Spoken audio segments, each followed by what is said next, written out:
আপনারা কি আমাকে শুনতে পাচ্ছেন?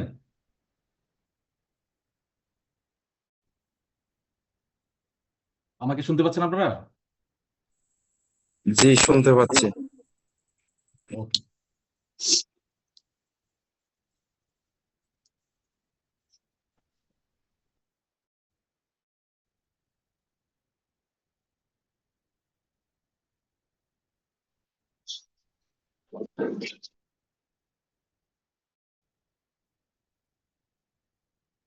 ওকে, আমরা লাস্ট ক্লাসে 164-এ এসে শেষ করছি।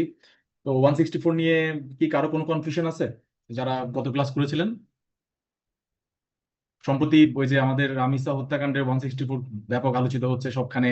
সব লয়াররা, সব জুরিস্টরা একটা কথাই বলতেছে কি, যে 164 যেহেতু দিয়ে দিয়েছে, সুতরাং একটা অপরাধ স্বীকার করেছে, তাকে এখন ফাঁসি দিয়ে দেন। আজকে দেখলাম যে আমাদের এক, মানে, আচ্ছা নাম না বলি, মানে একজন জুরিস্ট বলি যেহেতু ইনি আইনের সাথে আছেন, তিনি একটা ফেসবুকে স্ট্যাটাস দিয়েছেন যে চাইলে এই যে ঘাতক সোহেল রানাকে এখনই নাকি সাজা দিয়ে দেওয়া যায়। কেন? কারণ সে 164 দিয়েছে। এটা কি আসলে সম্ভব এখন সাজা দিয়ে দেওয়া? কারণ সে তো সম্ভব না। 164। ওর এগেনস্টে তো চার্জই ফ্রেম, ফর্মাল চার্জ ফ্রেম হয়েছে কিনা আমরা জানি না, ট্রায়াল শুরুই হয়নি।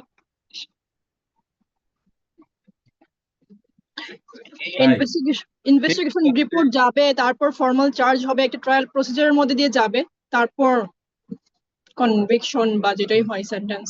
কেউ কেউ যদি তার গিলটি প্লিড করে, তাহলে তাকে ম্যাজিস্ট্রেটের সামনে যদি করে আর কি, তাহলে তাকে সাজা দেওয়া যায় কোন ধারায়? ম্যাজিস্ট্রেটের সামনে করলে ভাই 243 243। হ্যাঁ, আর যদি সেশন জাজের সামনে করে তাহলে হচ্ছে 265E। ই প্লি প্লিড থেকে ই এভাবে আর কি, বা গিলটি, ই থেকে আমরা এভাবে করে মনে রাখতাম আর কি, গিলটি, ই, গিলটি, এরকম করে মনে রাখতাম। আচ্ছা, হোয়াট এভার, আপনারা যে এমনি মন চাই এমনি মনে রাখবেন, কোনো সমস্যা নাই, পরীক্ষায় পারলে হচ্ছে। এখন এই যে এটা ম্যাজিস্ট্রেটের সামনে, এটা হচ্ছে সেশন জাজের সামনে।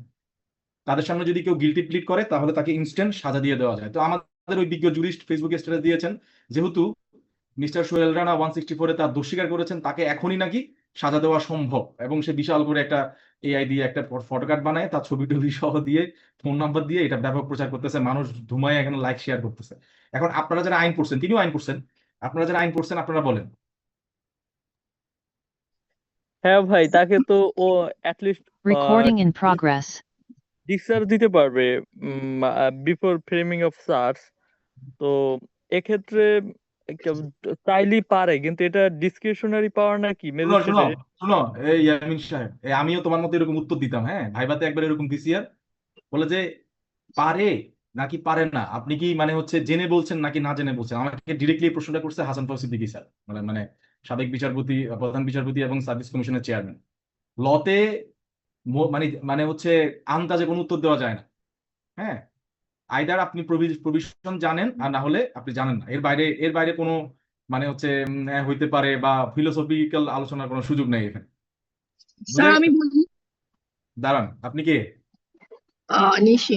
ওকে, আচ্ছা ঠিক আছে, আপনি তো পারবেন মনে হচ্ছে, কনফিডেন্ট আছেন। আর কে পারবেন বলেন তো, কেন দেওয়া যাবে না? 243, 265 ইতে যেহেতু সে 164 করেছে, 164 মানে ওই যে লয়ার বলে দিলাম, মানে ওই যে জুরিস্টের যে স্ট্যাটাস অনুযায়ী, যেহেতু সোহেল রানা 164-এ তার দোষ স্বীকার করেছে যে সে হচ্ছে রামিসাকে রেপ করেছে এবং খুন করেছে, এটা সুতরাং সে যেহেতু কনফেশন দিয়েছে, এখন তাকে সাজা দিয়ে দেওয়া সম্ভব, এটা বলতে যাচ্ছে একজন জুরিস্ট। এবং সে এটা বলতে গিয়ে বললো যে 243 ধারায় তাকে সাজা দেওয়া যাবে। মানে এটার মধ্যে অনেক ভুল আছে, যদিও আমি এগুলো আলোচনা করতে চাই না, কারণ সব ধরনের বিষয়ে আপনি রিপ্লাই দেওয়ার প্রয়োজন নেই। তো এখন আমার এখানে এমন কেউ আছেন যে কেন 243-তে বা 265-ইতে তাকে সাজা দেওয়া যাবে না? কে বলতে পারবে? কারণ আগে হচ্ছে ইনভেস্টিগেশন হয়, এভিডেন্স করে, তারপর ট্রায়ালে সবকিছু প্রেজেন্ট করে, তারপর সেই এভিডেন্সের সাথে তার কনফেশনাল স্টেটমেন্টে যদি একটা করোবোরেশন হয়, দেন তাকে পানিশমেন্ট দেওয়া যাবে।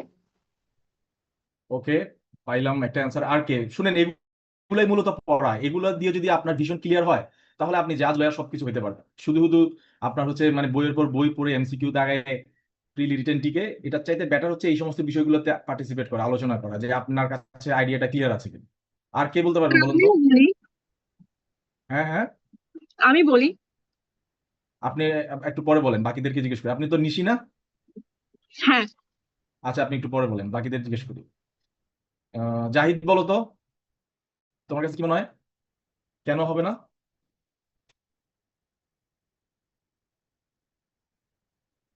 জাহিদ, শুনতে পাচ্ছ? জি ভাই। বলো তো কেন তাকে এই কনফেশনের ভিত্তিতে সাজা দেওয়া যাবে না? ভাই কনফেশন এটা তো মানে একেবারে পুরোপুরি একদম কনক্লুসিভ কিছু না, এই কারণে। আচ্ছা, আর কে বলতে পারবেন?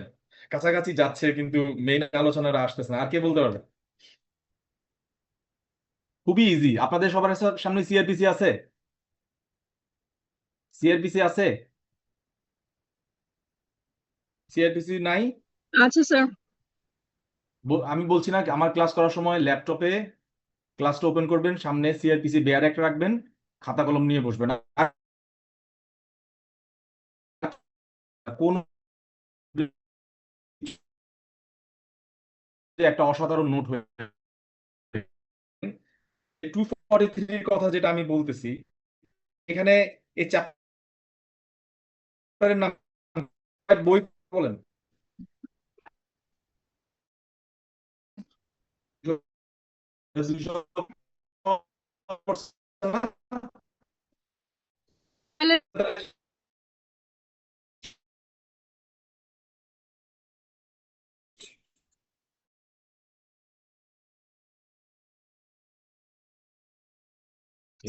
Before the commencement of the inferior trial এটা হয়। তাইলে আমরা 243 কথা যেটা বলতেছি, এটা হচ্ছে কি আফটার দ্য ট্রায়াল, মানে আফটার দ্য ট্রায়াল মানে ডিউরিং দ্য ট্রায়াল, মানে ট্রায়াল যখন শুরু হয়েছে। তাহলে 243 কি এখনই ইনভোক করার সুযোগ আছে? না, এবার সবাই বলেন। এখন তো অলরেডি পুলিশ মানে চার্জশিটই জমা দেয় নাই, ও চার্জই হয় নাই, তাহলে আমরা 243 যাবো কিভাবে? এক্স্যাক্টলি, এখানে পুলিশ হচ্ছে পিআর, মানে পুলিশ রিপোর্ট জমা দিবে, সেটা হবে সিএস। তারপরে তার চার্জ হিয়ারিং হবে, কি হবে? চার্জ হিয়ারিং হবে, দেন চার্জ ফ্রেমিং হবে, সে ডিসচার্জও আচ্ছা হতে নিশ্চয়ই। পারে তার। হ্যাঁ, বাকিদেরকে বাকিরা বলেন, বাকিরা বলেন, শুধু একজন বলেন না, বাকিরা আস্তে আস্তে বলেন। প্রথমে পুলিশ রিপোর্ট আসবে, তারপরে হচ্ছে চার্জশিট আসবে, এরপরে চার্জ হিয়ারিং হবে। চার্জ হিয়ারিং হবে কি 241 এর আন্ডারে, যদি সে চার্জড হয়, এরপরে গিয়ে কি ট্রায়াল স্টার্ট হবে। ঠিক আছে, তার ট্রায়াল শুরু হবে, মানে ফর্মাল সাক্ষীটা কি সবাই আসবে। এর মধ্যে যদি সে গিলটি প্লিড করে 243 আন্ডারে, যে না আমি অত্যন্ত অনুতপ্ত, আমি আসলে এই কাজটা করছি স্যার, আমাকে আপনি সাজা দিয়ে দেন, এটা হচ্ছে ম্যাজিস্ট্রেটের সামনে। আর চ্যাপ্টার চ্যাপ্টার হচ্ছে 23, রাইট? এটা হচ্ছে ট্রায়াল বিফোর কি সেশনস কোর্ট, মানে হচ্ছে দায়রা আদালত। হ্যাঁ, এটা হচ্ছে, আপনারা একটু এই চ্যাপ্টার শুনেন। আমরা সবাই সিআরপিসি পড়ে আসছি, সবাই রেলওয়ে পাস করে আসছি, কিন্তু এই স্টাইলে পড়ি নাই আমরা, আমি নিজেও পড়ি নাই। এই যে মাঝে মধ্যে একটু আমি কোন সেকশনটা পড়তেছি, সেই সেকশনটা কোন চ্যাপ্টারের আন্ডারে আছে, সেই চ্যাপ্টারের শিরোনামটাকে এটা একটু দেখা উচিত, তাহলে অনেক কনফিউশন চলে যায়। কিন্তু আমরা তো এইভাবে ল পড়ি নাই, আমরা হচ্ছে ক্লাসে গেছি, ফাঁকিবাজি করছি, এরপরে হচ্ছে ট্যাবলেট পড়ছি, কতগুলো পড়ে টরে মোটামুটি পাস করে চলে আসছি। দিন শেষে যে আমাদের যে কনফিউশন থাকে, ক্লারিটি লেস পড়াশোনা করছি, ওইটাই সারাক্ষণ মাথায় থাকে। এটা হচ্ছে ট্রায়াল বিফোর সেশন জাজ। এটা হচ্ছে কি চ্যাপ্টার 23-এ বলা আছে। এটা শুরু হয়েছে 265 এ থেকে, এবং শেষ হয়েছে কোথায়? 265 এল। আর এখানে ওই যে গিলটি, হ্যাঁ গিলটি এভাবে করে মনে রাখছি। এই 265 তে হচ্ছে কেউ যদি সেশন জাজের সামনে যদি গিলটি প্লিড করে, তাহলে সে কি তাহলে এখানে নারী ও শিশু নির্যাতন ট্রাইব্যুনালে জাজ হচ্ছে একজন কি জেলা জজ।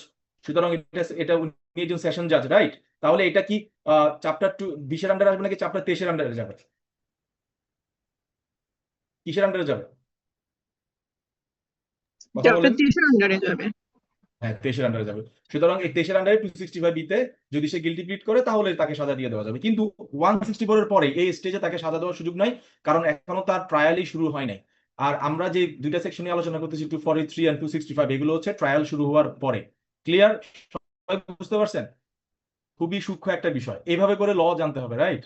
নাইলে যেমন ওই যে বিজ্ঞ জুরিস্ট যে ফেসবুকে পোস্ট করলো, যে এখনই চাইলেই সোহেল রানাকে এখনই চাইলে, যেহেতু সে 164 করছে, কনফেশন দিছে, সে হচ্ছে তার অপরাধ স্বীকার করছে, তাকে 243 এর আন্ডারে তাকে সাজা দিয়ে দেওয়া যায়। উনি জানেনই না 243 যে ট্রায়াল স্টেজের বিষয়। এখনো তো তাকে চার্জই করে নাই, কোর্ট তাকে চার্জ করছে, এখনো তো পুলিশ রিপোর্ট জমাই দেয় নাই। ওকে, সো আজকে এই যে জাস্ট প্র্যাকটিক্যাল প্রেক্ষাপট থেকে একটা জিনিস আপনাদেরকে শিখালাম। এখন দেখি আমি আপনাদেরকে একটু জিজ্ঞেস করি, কাকে ধরবো দেখি। নিশি ছাড়া, নিশি যেহেতু অ্যাডভোকেট হয়েছেন এবং খুবই হচ্ছে কি বলবো মানে বিষয়গুলো সম্পর্কে পড়াশোনা করছেন, উনি বলতে পারবেন, বাকিদেরকে জিজ্ঞেস করে। জাহিদ এবার বলো, এবার বলো, একদম ক্লিয়ারলি বলো।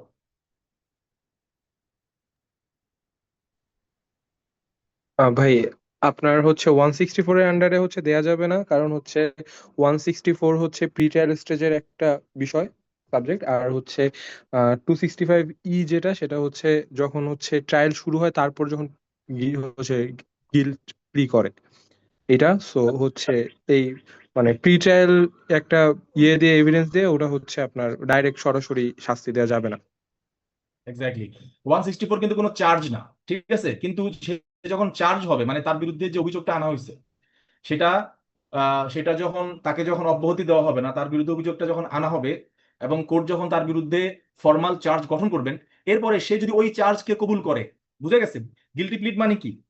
গিলটি প্লিড মানে সে যদি ওই চার্জকে কবুল করে, লেখা আছে যে if the accused admits that he has committed the offence of which he was charged, মানে তাকে যেই অপরাধ করার জন্য কি করা হয়েছে, চার্জ করা হয়েছে, সেটাকে কি করে, এটাকে সে অ্যাডমিট করে নেয়। অ্যাডমিট করে। এটা কি কনফেশন হইলো? এটা মোটেও কনফেশন না, এটা হচ্ছে কি এটা অ্যাডমিশন গিলটি অফ, এটা হচ্ছে গিলটি প্লি, বুঝে গেছে? আর হ্যাঁ 164 ডিল করে কি নিয়ে? 164 ডিল করে কনফেশন নিয়ে। কনফেশন নিয়ে। 164 হচ্ছে ট্রায়ালের আগের বিষয়। হ্যাঁ, তো এই জন্য মাথা ক্লিয়ার রাখতে হবে। স্যার আরেকটা ব্যাপার, আমরা উচ্চ আদালতের অনেক রেফারেন্স প্রেসিডেন্ট দেখতে পাই যে গিলটি প্লি এর মানে গিলটি প্লি এর উপর ভিত্তি করে ডেথ সেন্টেন্স দেওয়া যাবে না, মানে ডেথ সেন্টেন্স যেই অপরাধগুলোতে হয় ওগুলো গিলটি প্লি এর এগেইনস্টে ওখানে তাকে কনভিক্ট করা মানে সেন্টেন্স দেওয়া যাবে না, এক্স্যাক্টলি, কারণ তার আদার সাক্ষীগুলো সেগুলো কি করতে হবে, কারাবরট করতে হবে। কোলাবোরেট করতে হবে, না হলে তো দেখা গেছে ছেলে অপরাধ করছে, মা এসে বলতেছে আমি খুন করছি। আপনারা একটা হ্যাঁ কোরিয়ান মুভি দেখছিলেন, কে বলতে পারবেন এই মুভিটার নাম? তো দেখি কেউ নাই। কেউ বলতে পারবেন? আপনারা শুধু হচ্ছে ওই যে কে পপ দেখেন দোষ। এগুলো মুভি দেখার দরকার নেই। সেখানে হচ্ছে ওই যে মেয়েটা মনে হয় মেয়েটাকে মনে হয় র্যাবিশ করে, পরে মা হচ্ছে খুন করে, খুন করার পরে আহ, হচ্ছে মানে মেয়েটার এগেনস্টে চার্জ আনে, পরে মাই বলে যে আমি খুন করছি মেয়েটাকে বাঁচানোর জন্য আর কি। এই ধরনের একটা ঘটনা আপনারা দেখে নিন, কোরিয়ান মুভি, নাম ভুলে গেছি আর। কোরিয়ান মুভিগুলো খুবই খুবই সাউন্ড হয়, বিশেষ করে এই সমস্ত ক্রাইমের ইস্যু, ননসেন্স বানায় না তারা। ওকে, তাহলে এখানে একটা বিশাল আলোচনা করে ফেলাম আমরা। হ্যাঁ, অনেকগুলা ধারা এখানে চলে আসছে। সো আপনারা এখন জানেন যে যে ম্যাজিস্ট্রেট কোর্টে ট্রায়াল হয় চ্যাপ্টার 20-তে, সেশন কোর্টে ট্রায়াল হয় চ্যাপ্টার 23-এ। হ্যাঁ, এখানে ধারা হচ্ছে 265 থেকে 265 এল, এখানে হচ্ছে 241 থেকে 250। আর ম্যাজিস্ট্রেট কোর্টে একজন মানে এটাকে এখানে আমরা বলবো চার্জ আসামিকে কি বলা হয়, অভিযুক্ত আসামি। হ্যাঁ, মানে তার বিরুদ্ধে অভিযোগ আনা হয়েছে, অভিযুক্ত আসামি সে চাইলে তার বিরুদ্ধে আনিত চার্জকে সে কি করতে পারে, অ্যাডমিট করতে পারে ম্যাজিস্ট্রেট কোর্টে 243 আন্ডারে। আর আর হচ্ছে সেশন কোর্টে কত আন্ডারে, গিলটি মানে 265 এ। ই। ওকে, ক্লিয়ার? সবাই বুঝতে পারছেন? নোট নিচ্ছেন? জি স্যার। ওকে, ভেরি গুড। ভাই ভাই আমি তো ঘোলাই ফেলছি ওই ডিসচার্জ, মানে যার যখন ডিসচার্জ দিবে 241 এর আন্ডারে, তখন হ্যাঁ, এটাকে আর কি কনসিডার করতে পারবে, মানে এই রেকর্ডটার ভিত্তিতে যে তাকে ডিসচার্জ দিবে না ডিসচার্জ দিবে না। আমি এইটার সাথে গুলিয়ে ফেলছি। আচ্ছা, কোনো সমস্যা নেই। এখন ক্লিয়ার হয়েছে তোমার? এখন ক্লিয়ার হয়েছে? হ্যাঁ ভাই এখন এখন বলতে পারবা? বলো তো দেখি যে কেন কেন হচ্ছে 164 উপর বেস করে এখনই সাজা দেওয়া যাবে না, বলো। ভাই দুইটা তো সম্পূর্ণ আলাদা বিষয়। এটা হচ্ছে যে জাস্ট একটা রেকর্ড করবে ইনভেস্টিগেশনের সময় সে, হুম। আর ওটা হচ্ছে ট্রায়াল স্টেজে সামনে যদি সে তার চার্জ গঠন করছে, তারপরে সে যদি বিচারকের সামনে যে যদি গিলটি স্বীকার করে, তখন তাকে তার ভিত্তিতে হয়তো দিতেও পারে। বাট এখানে এটা তো সম্পূর্ণ আলাদা এখন। বোকা, আলাদা তো সেটা আমিও বুঝছি, কথা এভাবে বললে তো ভাইবাতে হবে না। তো বলবা যে স্যার, মানে এভাবে ওনাদেরকে এভাবে করে সম্বোধন করবা, ঠিক আছে, যে স্যার এই আসামির বিরুদ্ধে যে চার্জটা আনা হয়েছে, যে অপরাধের চার্জ মানে যে অফেন্সের চার্জ, এভাবে করে সুন্দর করে বলতে হবে যে অফেন্সের চার্জ আসামির বিরুদ্ধে আনা হয়েছে, বা যে অফেন্স করার কারণে আসামিকে চার্জ করা হয়েছে, মানে তাকে অভিযুক্ত করা হয়েছে, সেই চার্জটা যদি সে কি করে, অ্যাডমিট করে, অ্যাডমিট করে তাহলে আমরা ধরে নিব যে সে তার গিলটি প্লিড করে, মানে সে বলে যে আমি গিলটি, তখন তাকে 243 বা 265 এর আন্ডারে কি দেওয়া যাবে, সাজা দেওয়া যাবে। ক্লিয়ার? বুঝতে পারছো? তার মানে বলতে হবে এরকম যে অপরাধের অভিযোগ তার বিরুদ্ধে আনা হয়েছে, সেই অভিযোগটি যদি সে কি করে, স্বীকার করে, কি করে, স্বীকার অ্যাডমিট করে স্বীকার করে করে। অ্যাডমিট করে নেয়। এভাবে এভাবে বলবা। ক্লিয়ার?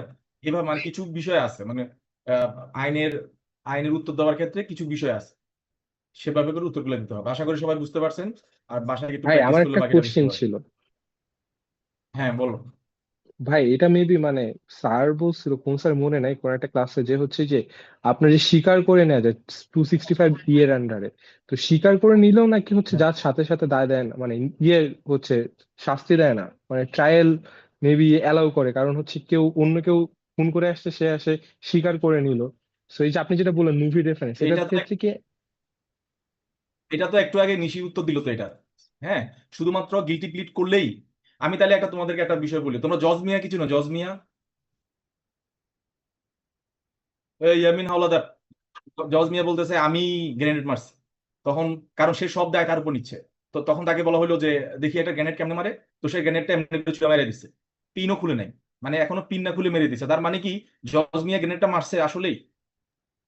না, এইটা হচ্ছে মেন ঘটনা। তার মানে কেউ যদি গিলটি প্লিড করে, তাহলে তো কাউকে সেভ করার জন্য বা বড় কোনো আসামিকে সেভ করার জন্য সে আসবেই কোর্টে, বলবে যে তোর 5 কোটি টাকা দিলাম, তোর তোর পুরো ফ্যামিলি আমার কাছে সিকিউর, তুই গিয়ে বলবি যে আমি মারছি। এই জন্য শুধু গিলটি প্লিড করলে সাজা দেওয়া যাবে না, আনলেস আদার সার্কামস্টেন্সিয়াল এভিডেন্স এবং অন্যান্য এভিডেন্স যেগুলো আছে সেগুলো করবোরেট করে। ক্লিয়ার? হ্যাঁ, কোর্টের কাজ হচ্ছে মেরিটে কনভিক্ট করা, মানে কেসটা দেখে সবকিছু নিয়ে। গিলটি হুম প্লি করলে তো আর মেরিটে কনভিক্ট করা হচ্ছে না। হুম করবোরেশন দেখতে হবে। ঠিক আছে, এটা নিয়ে আর আলোচনা না করে, আপনারা ভালো বুঝছেন। ওকে, তো 164 এর উপর বেস করে কাউকে সাজা দেওয়া যাবে, পড়াইছিলাম লাস্ট ক্লাস। জাহিদ বলো, জাহিদ। সাজা দেয়া হচ্ছে যাবে, বাট কন্ডিশন আছে। কন্ডিশন হচ্ছে ওই যে আপনার ভলেন্টারি হইতে হবে, ইনকালপেটরি হইতে হবে, ট্রু হইতে হবে, এন্ড তার সাথে হচ্ছে কর্পোরেশন থাকতে হবে, আদার এভিডেন্স হচ্ছে কর্পোরেট করতে হবে সেই স্টেটমেন্টকে তার। এটাকে আমরা একসাথে বলছিলাম কি, ভিটামিন সি। ঠিক আছে, ভিটামিন সি। ভিটামিন সি হইলে 164 এর আন্ডারে কি করা যাবে, কাউকে কনভিকশন দেওয়া যাবে। ভিটামিন সি কি, ভলান্টারি হইতে হবে 164, ইনকালপেটরি হইতে হবে। ভলান্টারি মানে হচ্ছে সে স্বেচ্ছায় এই স্বীকারোক্তি দিচ্ছে, ইনকালপেটরি মানে হচ্ছে নিজেকে জড়ায়ে দিচ্ছে যে আমি খুন করেছি, আমি গলায় ছুরি চালাইছি, আমি হাত ধরে রাখছি, আমি দরজা ভাঙছি, আমি টাকা নিছি, আমি মুখ চেপে ধরে রাখছি, মানে নিজেকে জড়াই বলতে হবে। যদি বলে যে না আমি সেখানে যাই নাই, আমি আমি সেখানে ছিলাম না, এটা হচ্ছে এক্সকালপেটরি। এক্সকালপেটরি হলে 164 কনফেশন, এটা রেকর্ডই করবে না ম্যাজিস্ট্রেট, বলবো যে এর জেলে পাঠাই দাও, এ স্বীকার করতেছে না। তো ভলান্টারি হইতে হবে, ইনকালপেটরি হইতে হবে, আর একটা হচ্ছে কি ট্রু হইতে হবে, মানে যা কিছু সে বলবে সেটা ট্রু হইতে হবে। এটা ছিল হচ্ছে আগের সিস্টেম, মানে মান্দাতা আমলের সিস্টেম, 43 ডিএলআর এর আগের সিস্টেম। এরপরে যখন দেখলো যে না আরো কিছু দরকার, আরো কিছু দরকার, কালকে আমি একটা উদাহরণ দিয়েছিলাম, উদাহরণটা কে বলতে পারবা? আমাকে ভাইবাতে জিজ্ঞেস করছিল উদাহরণ, মানে সেম এই উদাহরণটা জিজ্ঞেস করছিল, কে বলতে পারবেন এটা?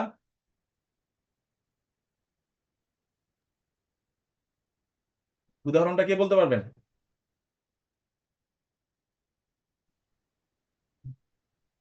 স্যার, সার্কামস্টেন্সিয়াল এভিডেন্সের ব্যাপারটা, যে সার্কামস্টেন্স ডাজন্ট লাই। আপনারা কি ক্লাস মনোযোগ দিয়ে করেন না? জাহিদ বলো তো উদাহরণটা, কি উদাহরণ দিছিলাম?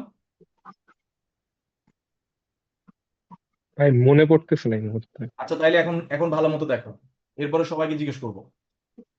মিস্টার মিস্টার এক্স কে পুলিশ ধরছে যে একটা ব্যক্তিকে হচ্ছে মাথা থ্যাতলায় পুরো শরীরে মাথা থ্যাতলায় তাকে মেরে ফেলা হয়েছে। মিস্টার এক্স কে পুলিশ ধরে নিয়ে গেছে ওয়াই কে মেরে ফেলার জন্য, রাইট? তো এক্স হচ্ছে 164 দিছে, কি দিছে? 164। আপনারা সবাই লাগলে আনমিউট করে আমার সাথে ওই যে বক্তব্যের মতো ক্লাসে পার্টিসিপেট করেন। আমার কথা হচ্ছে আপনারা শিখলেই আমার লাভ। তো এক্স পুলিশ ধরে নিয়ে গেছে, এক্স 164 দিয়ে বলতেছে হ্যাঁ আমি ওয়াই কে মাথায়, এই যে ওয়াই, এটা হচ্ছে ওয়াই এর মাথাতে ইট দিয়ে, এরকম করে ইট দিয়ে থ্যাতলায় থ্যাতলায় মেরে ফেলছে, ইট দিয়ে থ্যাতলায় মেরে ফেলছে। এটা সে 164 দিচ্ছে। কিন্তু মেডিকেল, মানে যে ইনজুরি সার্টিফিকেট বা মেডিকেল সার্টিফিকেটে মাথায় কোনো আঘাতের চিহ্ন পাওয়া যায়নি, মাথা একদম ফ্রেশ আছে। তাইলে এই 164 যে সে যে বললো, মিস্টার এক্স যে বললো আমি মাথায় ইট দিয়ে থেতলায় থেতলায় ওয়াই কে মারছি, তাহলে এখন এই 164 তো অবশ্যই যেহেতু সে দিয়েছে, এটা ভলান্টারি হয়েছে, এটা ইনকালপেটরি হয়েছে, বলতেছে যে আমি মাথায় মারছি, ভলান্টারি মানে নিজে থেকে গিয়ে দিল এবং ম্যাজিস্ট্রেটের কাছে মনে হইলো এটা ট্রু, সবকিছু এই যে ভিট সবটা সে কাভার করলো, তাইলে এখন তাকে কি সাজা দেওয়া যাবে? ভাই অ্যাকচুয়ালি তো ট্রু না আসলে, মানে ইট seemed two be true, but এখন মেডিকেল রিপোর্টস এর পরে তো আমরা বুঝতে পারছি এটা আসলে সত্যি না। সে যা বলছে ম্যাজিস্ট্রেটের কাছে মনে হয়েছে ট্রু, 164 নেওয়ার সময় তো আর আমরা এভিডেন্স নেই, যা সে যা বলে মানে ওই সময় সে যা বলতেছে ওইটাকে ট্রু বলে ধরে নিয়ে আমরা আগাই আর কি। তো এই যে ভলান্টারি, ইনকালপেটরি এবং ট্রু সবটাই আমার কাছে মনে হয়েছে, কিন্তু এর বেসিসে কি এখন সাজা দেওয়া যাবে? দেয়া যাবে না, যেহেতু আমাদের একটা মেডিকেল রিপোর্ট আসছে যেটা কন্ট্রাডিক্ট করছে ওর স্টেটমেন্টের সাথে। জাহিদ বলো তো কেন যাবে না? ভাই করোবোরেশন নাই, মানে ওই আদার যে মেডিকেল এভিডেন্স ওটাকে সাপোর্ট করতেছে না, সো আমাদের সি মিসিং। হ্যাঁ, গতকালকে তো এটাই আমি পড়াইছিলাম যে এই যে এমসিটা এই যে 164 এর সাথে কি করতেছে না, কোরোবোরেট করতেছে না, কোরোবোরেট করতে হবে। তাইলে সে যে 164 বললো যে আমি মাথায় থেতলাই মারছি, বাট অ্যাকচুয়ালি মাথায় কোনো আঘাতের চিহ্নই নাই, তাহলে এমসি যে যে মানে আরেকটা যে মেডিকেলে, সরি আরেকটা যে পিস অফ এভিডেন্স যেটা আছে সেটা 164 এর সাথে তো কন্ট্রাডিক্ট করতেছে, কোরোবোরেট করতেছে না। তাহলে নিয়ম হচ্ছে কি, ভলান্টারি হইতে হবে, মানে তার স্টেটমেন্টে ভলান্টারি হইতে হবে, ইনকালপেটরি হইতে হবে, ট্রু হইতে হবে, এবং তার এই স্টেটমেন্টের সাথে আদার স্টেটমেন্ট কি কি করতে হবে, কারাবরট হতে হবে। কোরোবোরেট করতে হবে। ক্লিয়ার? মানে কোরোবোরেট মানে কি, সামঞ্জস্য হতে হবে, মানে সে যা বলছে, যেমন কথার কথা 164 সে বলছে যে আমি মাথায় ইট দিয়ে থেতলাই মারছি, এমসিতেও মাথার মধ্যে ব্যাপক আঘাত পাওয়া গেছে, মাথার হাড় ভাঙা, কি বলে CT scan report, MRI report সবকিছুতে আসছে, মাথায় ফুলি টুলি উড়ে গেছে।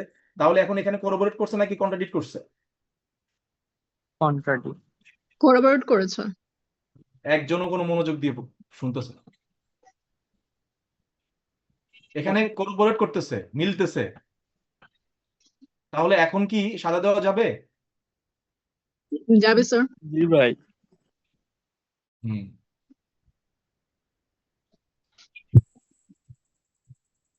লুৎফর বুঝছো এটা? জি ভাইয়া আপনি এটা 43 ডিএলআর এর পরে বললেন, ওই যে বললেন মানধাতার আমলের নিয়ম ছিল পরে চেঞ্জ হয়েছে এরকম কিছু একটা। হ্যাঁ হ্যাঁ, মানে পরবর্তীতে কেস লতে এই জিনিসটাকে এখন আর এই যে ভলান্টারি ইনকালপেটরি ট্রু হইলে সাজা দেওয়া যাবে এই বিষয়টা আর থাকে না। এখন থেকে কি দেখতে হয় যে আদার এভিডেন্সও কি হচ্ছে, কোলাবোরেট কোলাবোরেট হচ্ছে কিনা। এটা দেখে। তা আশা করি বুঝছেন সবাই, আপনারা সবাই ব্রিলিয়ান্ট মানুষ। জি, জাস্ট আমি বুঝছি। যেটা বলতে চাচ্ছি সেটা হচ্ছে মানে আইডিয়াটা যেন মাথায় ক্লিয়ার থাকে, যেন জিজ্ঞেস করলে বলতে পারে। জাহিদ বুঝা গেছে? জি ভাই বুঝতে পারছি। তাহলে 164 এর উপর বেস করে, 164 তো আমরা বুঝি সেটা হচ্ছে কনফেশনাল স্টেটমেন্ট, দোষ স্বীকার করা। এই 164 এর উপর বেস করে কখন সাজা দেওয়া যাবে? আমি আপনাকে এই প্রশ্নটা করলাম, বা পরীক্ষা 164 নিয়ে আসলো, ভাইবা দিয়ে জিজ্ঞেস করলো, এখন বলেন আমাকে উত্তর দেন। জাস্ট একটা ট্রিক দিয়ে 1.5 পাতা লেখা যাবে, 2 পাতা লেখা যাবে, ট্রিকটা কি বলেন?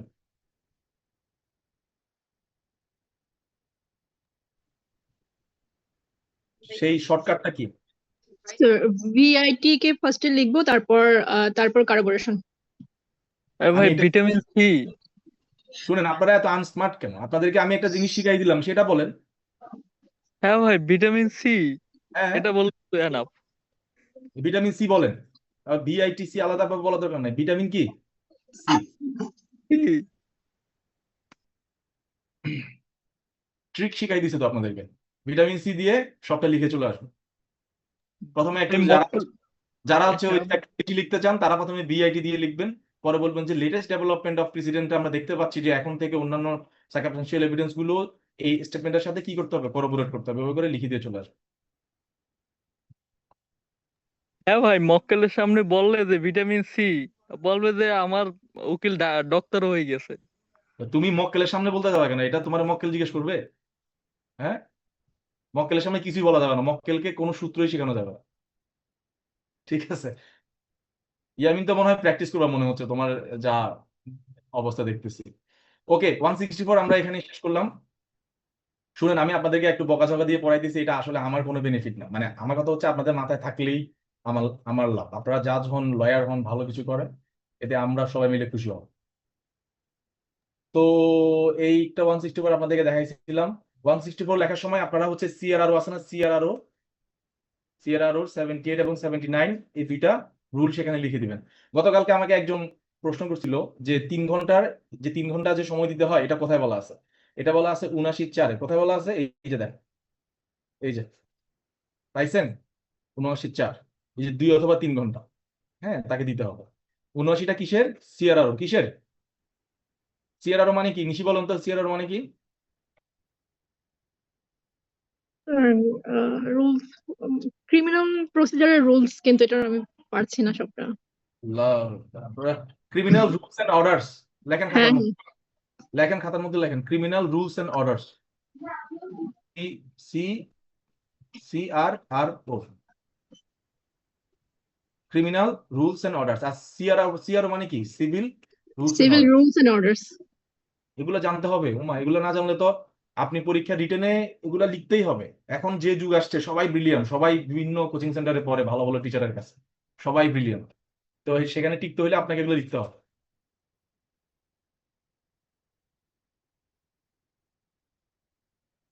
সিআরআরওর 79(4)-এ এই 2-3 ঘন্টার কথা বলা আছে। এবং এটা আপনারা দেখে নিতে পারেন যদি সিআরআরও বলে। আমি এখানে কিছু দিয়ে দিছি। তো সেখানে এই যে 5টা যে কোশ্চেন ব্যাখ্যা করতে হয় সেটা ব্যাখ্যা করা হয়। তারপর তাকে এই যে এই জিনিসটা বলা হয়, যেমন এটা সোহেল রানাকেও বলছে যে যে কিছুদিন আগে 164 দিচ্ছে, বলছে যে আমি পুলিশ না, আমি ম্যাজিস্ট্রেট, আপনাকে কেউ ভয়ভীতি দিচ্ছে কিনা, সে বলছেন না। তারপরে আপনাকে শারীরিক মানসিক নির্যাতন করছে কিনা, সে বলছেন না। আপনি দোষ স্বীকার কেন করতেছেন? বলতেছে আপনি দোষ স্বীকার করুন বা না করুন, আপনাকে রিমান্ডে আর পাঠানো হবে না, আপনাকে জেলে পাঠানো হবে। তার মানে তাকে শিওরিটি দেওয়া হয়েছে, you are no longer be sent back to the police, you will be sent back to the judicial custody। তার মানে সে এখানে একটা স্বস্তি পেয়েছে, তারপরে সে দোষ স্বীকার করতেছে, তার মানে এটা ভলান্টারি হচ্ছে। এবং তাকে জিজ্ঞেস করা হচ্ছে আপনি কেন দোষ স্বীকার করছেন, বলছে সত্য বলার জন্য। এগুলো গতকালকে ডিটেইলে আলোচনা করছি, সেটা আপলোড করে দিব অডিও, আপনারা দেখে নিতে পারেন। অনেক আলোচনা হয়েছে, এগুলো নিয়ে আর আলোচনার দরকার নাই। ওকে, সো 164 নিয়ে মোটামুটি আমাদের আইডিয়া মোটামুটি এখন ক্লিয়ার, রাইট? ক্লিয়ার না? ক্লিয়ার কিনা দেখি, জিজ্ঞেস করি একজন একজন করে। হামজা, 164 নিয়ে আইডিয়া ক্লিয়ার?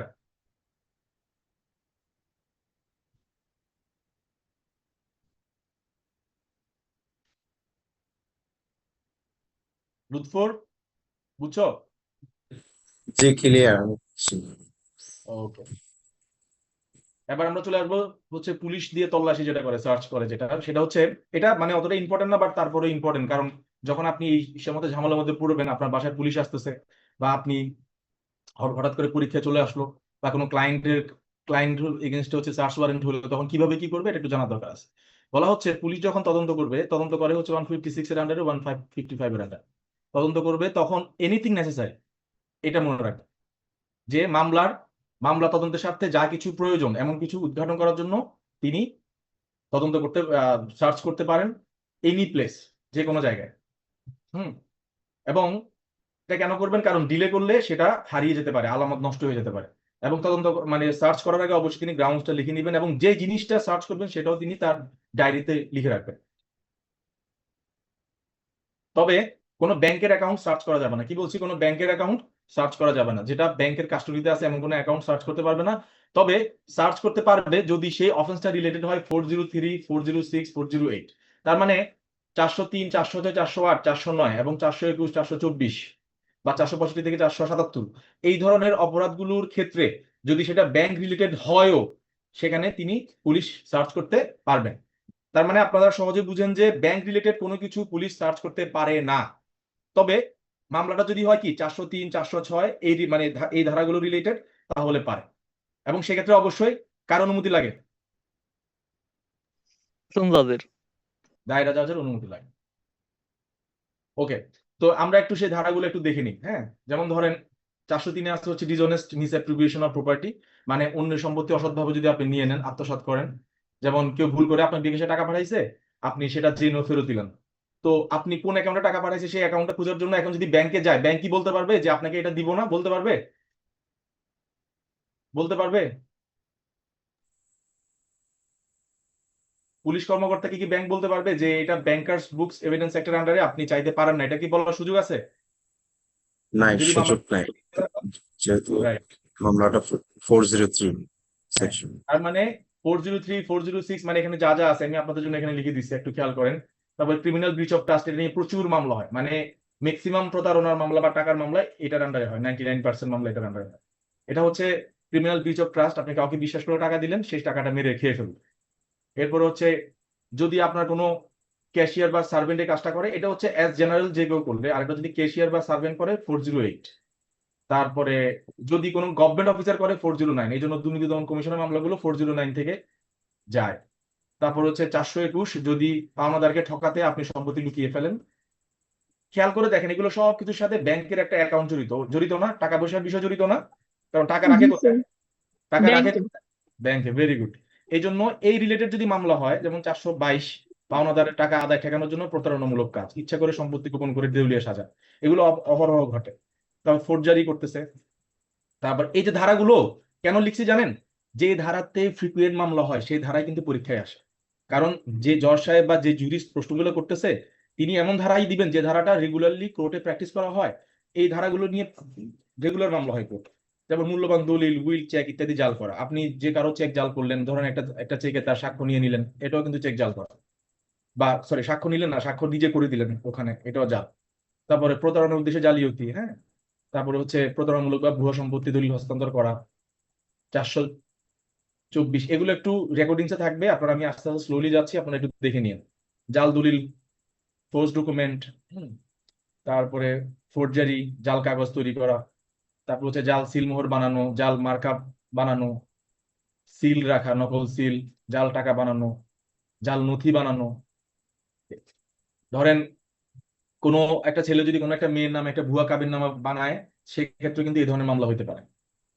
তো এই রিলেটেড যে ব্যাপারগুলো আছে, মানে এই ধারাগুলোর যদি কোনো মামলা হয়, তাহলে সেক্ষেত্রে ওই আইও বা তদন্তকারী কর্মকর্তা সেশন জাজের অনুমতি নিয়ে ব্যাংক থেকে ওই কাগজপত্র জব্দ করতে বা তল্লাশি করতে পারবেন কি পারবেন না? পারবেন। পারবেন। পারবেন, পারবেন। Very good. আর এই যে ধারাগুলো বলা হয়েছে, এই ধারাগুলোর বাইরে বাকি যে কোনো কিছুর জন্য হাইকোর্টের পারমিশন লাগবে। কার পারমিশন লাগবে? হাইকোর্টের পারমিশন লাগবে। হাইকোর্টের পারমিশন লাগবে। আরেকটা মজার বিষয় হচ্ছে এই রিলেটেড মানে তল্লাশি বা সার্চ, এটা ইন পার্সন করবে, মানে সে নিজে গিয়ে এটা ইন পার্সন করবে। আর সার্চ করার সময় যদি তার কাছে মনে হয় যে কোনো সাবঅর্ডিনেট অফিসারকে অন্য কোনো জায়গাতে সার্চ করার জন্য বলতে পারে, তাহলে সেটা সে করতে পারে। তারপরে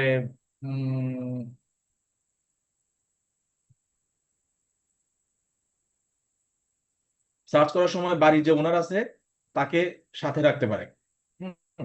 তারপরে এবং সার্চ করার সময় হচ্ছে যে যে জব্দ তালিকা তৈরি করবে, এই যে কপিস, সেটা ম্যাজিস্ট্রেটের কাছে পাঠাবে, এবং বাড়ির যে ওনার বা ওই যে স্থাপনার যিনি মালিক, তাকেও একটা কপি দিতে পারবে। ম্যাজিস্ট্রেট চাইলে তাকে ফ্রি অফ কস্টে এই কপিটা দিতে পারবে, মানে আপনি নিজে জানতে পারবেন যে আপনার বাসা থেকে কি কি নিয়ে যাওয়া হয়েছে। অনেক সময় দেখা যাচ্ছে সার্চ করতে আসছে একটা, নিয়ে চলে গেছে আরেকটা। এই জন্য একটা জব্দ তালিকা তৈরি করতে হয়। কি তালিকা? Seizure list. কি বলে? জব্দ তালিকা।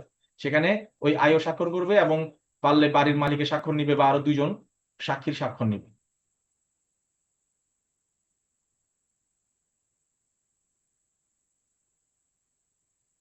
তারপরে আপনি ধরেন বাড্ডা থানার আন্ডারে আছেন, সার্চ করতে হবে ধরেন যাত্রাবাড়ি থানায়। আপনি যাত্রাবাড়ি থানার যে অফিসার আছে তাকে বলতে পারবেন যে ভাই, তুমি আমার পক্ষ থেকে, যে cause a search to be made in any place, তুমি আমার পক্ষ থেকে এই সার্চটা করো, বলতে পারো। এই যে এক থানার পুলিশ অন্য থানার এলাকাতে তল্লাশি করার জন্য সেই থানার পুলিশকে অনুরোধ করতে পারে। ওকে।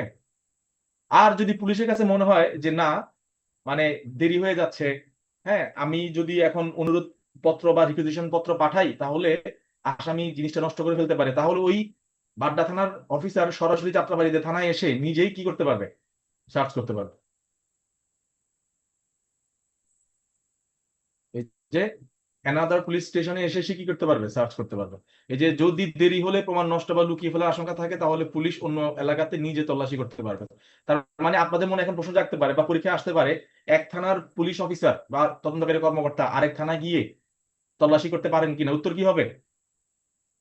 উত্তর পারে। কি হবে? পারে। পারবে। পারবে হ্যাঁ, যদি ডিলে হয়। বা যদি এভিডেন্স নষ্ট করার কোনো বিষয় থাকে, এই যে ডিস্ট্রয় বা কনসিলমেন্ট। হ্যাঁ, দেখেন আপনাদেরকে পুরো পুরো সেকশন পড়া লাগবে না, জাস্ট মেইন যে জায়গাটা আছে এটা আমি আপনাদেরকে দেখাই দিচ্ছি, এবং এটা কাইন্ড অফ হচ্ছে মানে খুবই ইজি নারেশন বুঝাই দিচ্ছি। জাস্ট মাথার মধ্যে ঢুকাই নেন, ওই রকম করে চিন্তা করেন। নিজেকে একটা সময় আইও ভাবেন, একটা সময় আসামি ভাবেন, একটা সময় জাজ ভাবেন। ওভাবে করে হচ্ছে জাস্ট কানেক্ট করার চেষ্টা করেন, মাথার মধ্যে সারা জীবন থাকবে। এখন এক থানার অফিসার যে আরেক থানাতে গিয়ে সার্চ করতেছে, ওই থানার অফিসার তাকে আটকাতে পারবে না, বা এই যে প্রসিডিংসটা কোথাও চ্যালেঞ্জ করতে পারবে না। এই ক্ষমতা কোথায় দেওয়া হয়েছে? 3-এ। ঠিক আছে।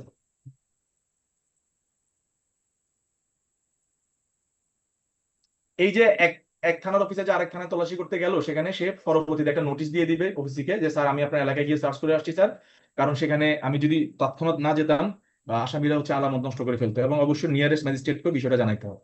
কারণ জব্দ তালিকা থানায় রাখে নাকি ম্যাজিস্ট্রেটের কাছে পাঠাই দেয়? ম্যাজিস্ট্রেটের কাছে। গুড। এবং যেখানে তল্লাশি করছে সেখানে ওনারকে কি করতে পারবে? ওনারকে একটা কপি দিয়ে দিবে, তল্লাশি জব্দ তালিকার একটা কপি, বা কি কি জব্দ করছে সেরকম একটা কপি তাকে দিয়ে দিবে। এবং ম্যাজিস্ট্রেট চাইলে এটা ফ্রি অফ কস্ট দিয়ে দিবে, অথবা চাইলে টাকা নিতে পারে। টাকা নেয় না, ফ্রিতে দিয়ে দেয় আর কি। তো এখন আমরা চলে আসবো হচ্ছে বহুল প্রতীক্ষিত রিমান্ড। রিমান্ড শব্দটা আসছে হচ্ছে একটা ল্যাটিন শব্দ থেকে, ল্যাটিন ফ্রান্স শব্দ থেকে, ফ্রান্স। এটা হচ্ছে রিমান্ডেয়ার, মানে হচ্ছে কোনো কিছুকে যেখান থেকে আসছে ওখানে আবার কি কি করে দেওয়া, ফেরত পাঠানো। তো রিমান্ড বেসিক্যালি দুইটা জিনিসের হয়, একটা হচ্ছে রিমান্ড অফ পার্সন, আর একটা হচ্ছে রিমান্ড অফ কি, সুট। বলুন তো, আমরা এই দুইটা জিনিস দিয়েই দুইটা আইনের কথা বুঝে গেছি। এটা হচ্ছে কিসের আন্ডারে? ভাই সিআরপিসি সিআরপিসি, আর ওটা সিপিসির আন্ডারে। CPC under. বাহ, ইয়ামিন তো দেখি ব্যাপক মজা পাই দেখি। ভাই অর্ডার 41 এর 27 ওই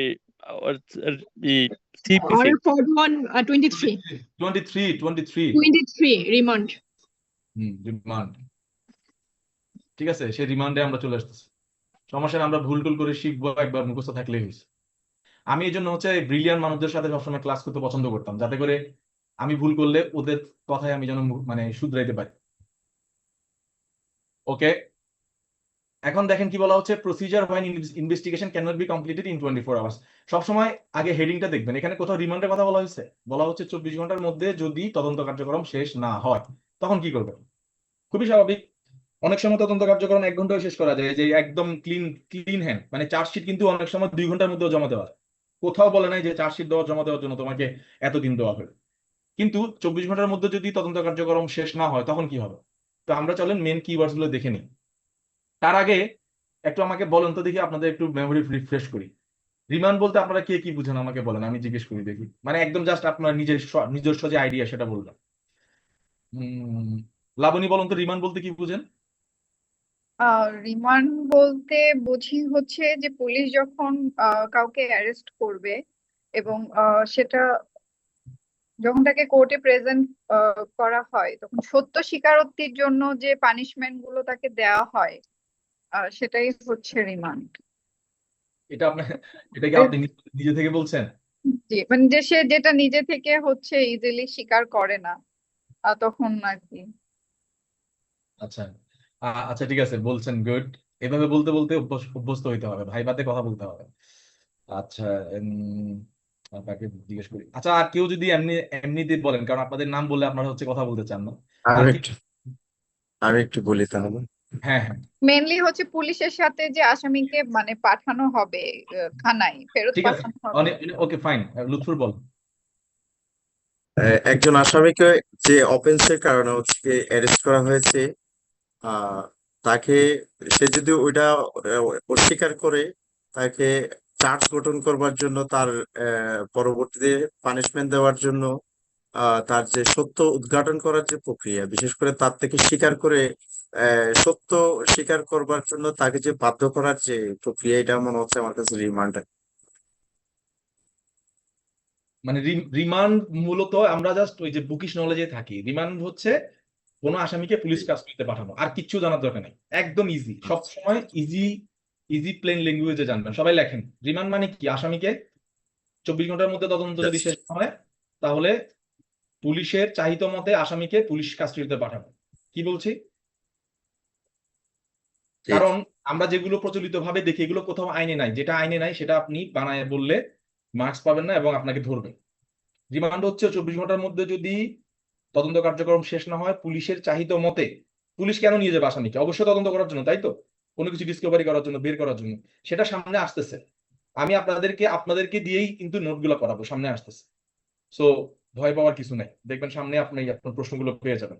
তো আপাতত লেখেন যে 24 ঘন্টার মধ্যে যদি, লেখেন সবাই, 24 ঘন্টার মধ্যে যদি তদন্ত কার্যক্রম শেষ না হয়, তাহলে পুলিশের চাহিত মতে কোনো আসামিকে পুলিশ কাস্টডিতে পাঠানোর নামই হচ্ছে পুলিশ রিমান্ড।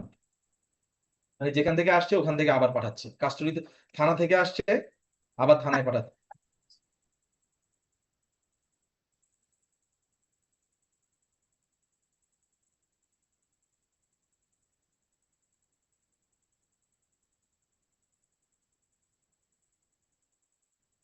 ওকে জি ওকে, এটা মূলত আইডিয়া। এখন পুলিশ নিশ্চয় কেন নিয়ে যায় বলুন তো?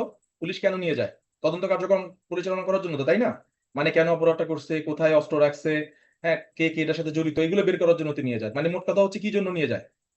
এই এটা করার জন্য। সত্য কি করার জন্য? গঠন করার, ইনভেস্টিগেশন করার হ্যাঁ জন্য, হ্যাঁ, লয়ের ভাষায় বলতে হবে ভাই, লয়ের ভাষায়। কি করার জন্য?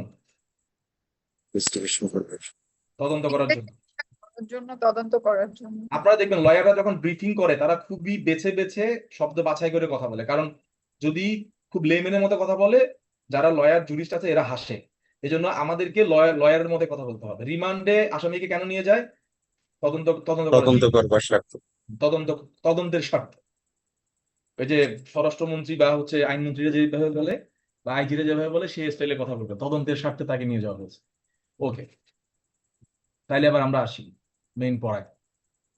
তো বলা হচ্ছে যখন কোনো আসামিকে অ্যারেস্ট করা হয় এবং তাকে ডিটেইন করা হয়, অ্যারেস্ট করে ছাড়ে নাই, ডিটেইন করে ধরে রাখছে, এবং যেখানে 24 ঘন্টার মধ্যে, আপনারা নোট নেন আর শুনেন, 24 ঘন্টার মধ্যে তদন্ত কার্যক্রম শেষ হচ্ছে না, যেটা which was stipulated under section 61, এবং এই যে একটা একটা করে আসতেছে, অ্যারেস্ট করা হয়েছে, 24 ঘন্টার মধ্যে তদন্ত কার্যক্রম শেষ হচ্ছে না, এবং যেই অভিযোগটা আনা হয়েছে সেটা হচ্ছে ওয়েল ফাউন্ডেড, খুবই স্ট্রং এভিডেন্স, মানে অভিযোগ, এবং তখন ওসি নিজে অথবা যিনি ইনভেস্টিগেশন করছেন মানে আইও, হ্যাঁ, তিনি এসআই নিচে নয়, সাব ইন্সপেক্টর লেখা আছে এই যে এসআই, হ্যাঁ, তিনি হচ্ছে তখন ওই তার পুলিশ ডায়েরি সহ ওই আসামিকে সহ কার কাছে চলে যাবে? ম্যাজিস্ট্রেট কাছে। এটা কি ধরনের ম্যাজিস্ট্রেট হবে সেটা নিচে বলা বলা হচ্ছে। ওকে, তো ম্যাজিস্ট্রেট তখন যদি দেখে যে তিনি তখন এরকম কোনো আসামিকে যদি তার কাছে পাঠানো হয় রিমান্ডের জন্য, তখন তিনি এই আসামিকে হাইয়েস্ট কতদিন, 15 দিনের জন্য পুলিশ কাস্টডিতে দিতে পারেন। কতদিনের জন্য? 15 দিনের জন্য, for a term not exceeding 15 days. তার মানে রিমান্ড কদিনের জন্য দেওয়া যায়? 15 দিনের জন্য। সর্বোচ্চ 15 দিনের। হ্যাঁ, নোট রাখেন। তারপরে আসতেছে এবার কোন ধরনের ম্যাজিস্ট্রেট, প্রশ্ন আসতে পারে যে নো, কোন থার্ড ক্লাস ম্যাজিস্ট্রেট রিমান্ড দিতে পারে না। কোন থার্ড ক্লাস ম্যাজিস্ট্রেট রিমান্ড দিতে কি পারে না, এবং সেই হইতে হবে কি ফার্স্ট ক্লাস অথবা সেকেন্ড ক্লাস, স্পেশালি এমপাওয়ার্ড। আবার একই কথা বলা হচ্ছে যে কোন ম্যাজিস্ট্রেট মানে ইন দা হোল, মানে 15 দিনের বাইরে কি দিতে পারে না, রিমান্ড দিতে পারে। প্রোডাকশনের দিন থেকে। এই লাইনটা খুব ইম্পর্টেন্ট, প্রোডাকশনের দিন থেকে। আর রিমান্ড কিন্তু ভিডিও লিঙ্কেজ মধ্যেও দেওয়া যায়। যদি আসামিকে আনা না যায় তাহলে জেলখানাতে বসে ওখান থেকে ভিডিও লিঙ্কেজের মাধ্যমে দেওয়া যাবে। এটা নতুন যুক্ত হয়েছে আর কি। এটা কিন্তু নতুন ধারা 25 সালে কিন্তু অ্যাড হয়েছে, আপনারা খেয়াল রাখবেন। আর এখানে জুডিশিয়াল কাস্টডি বলতে কি বোঝানো হয়েছে? Custody of an accused in jail. তাহলে পুলিশ কাস্টডি হচ্ছে কোনটা? হাজত। কোনটা?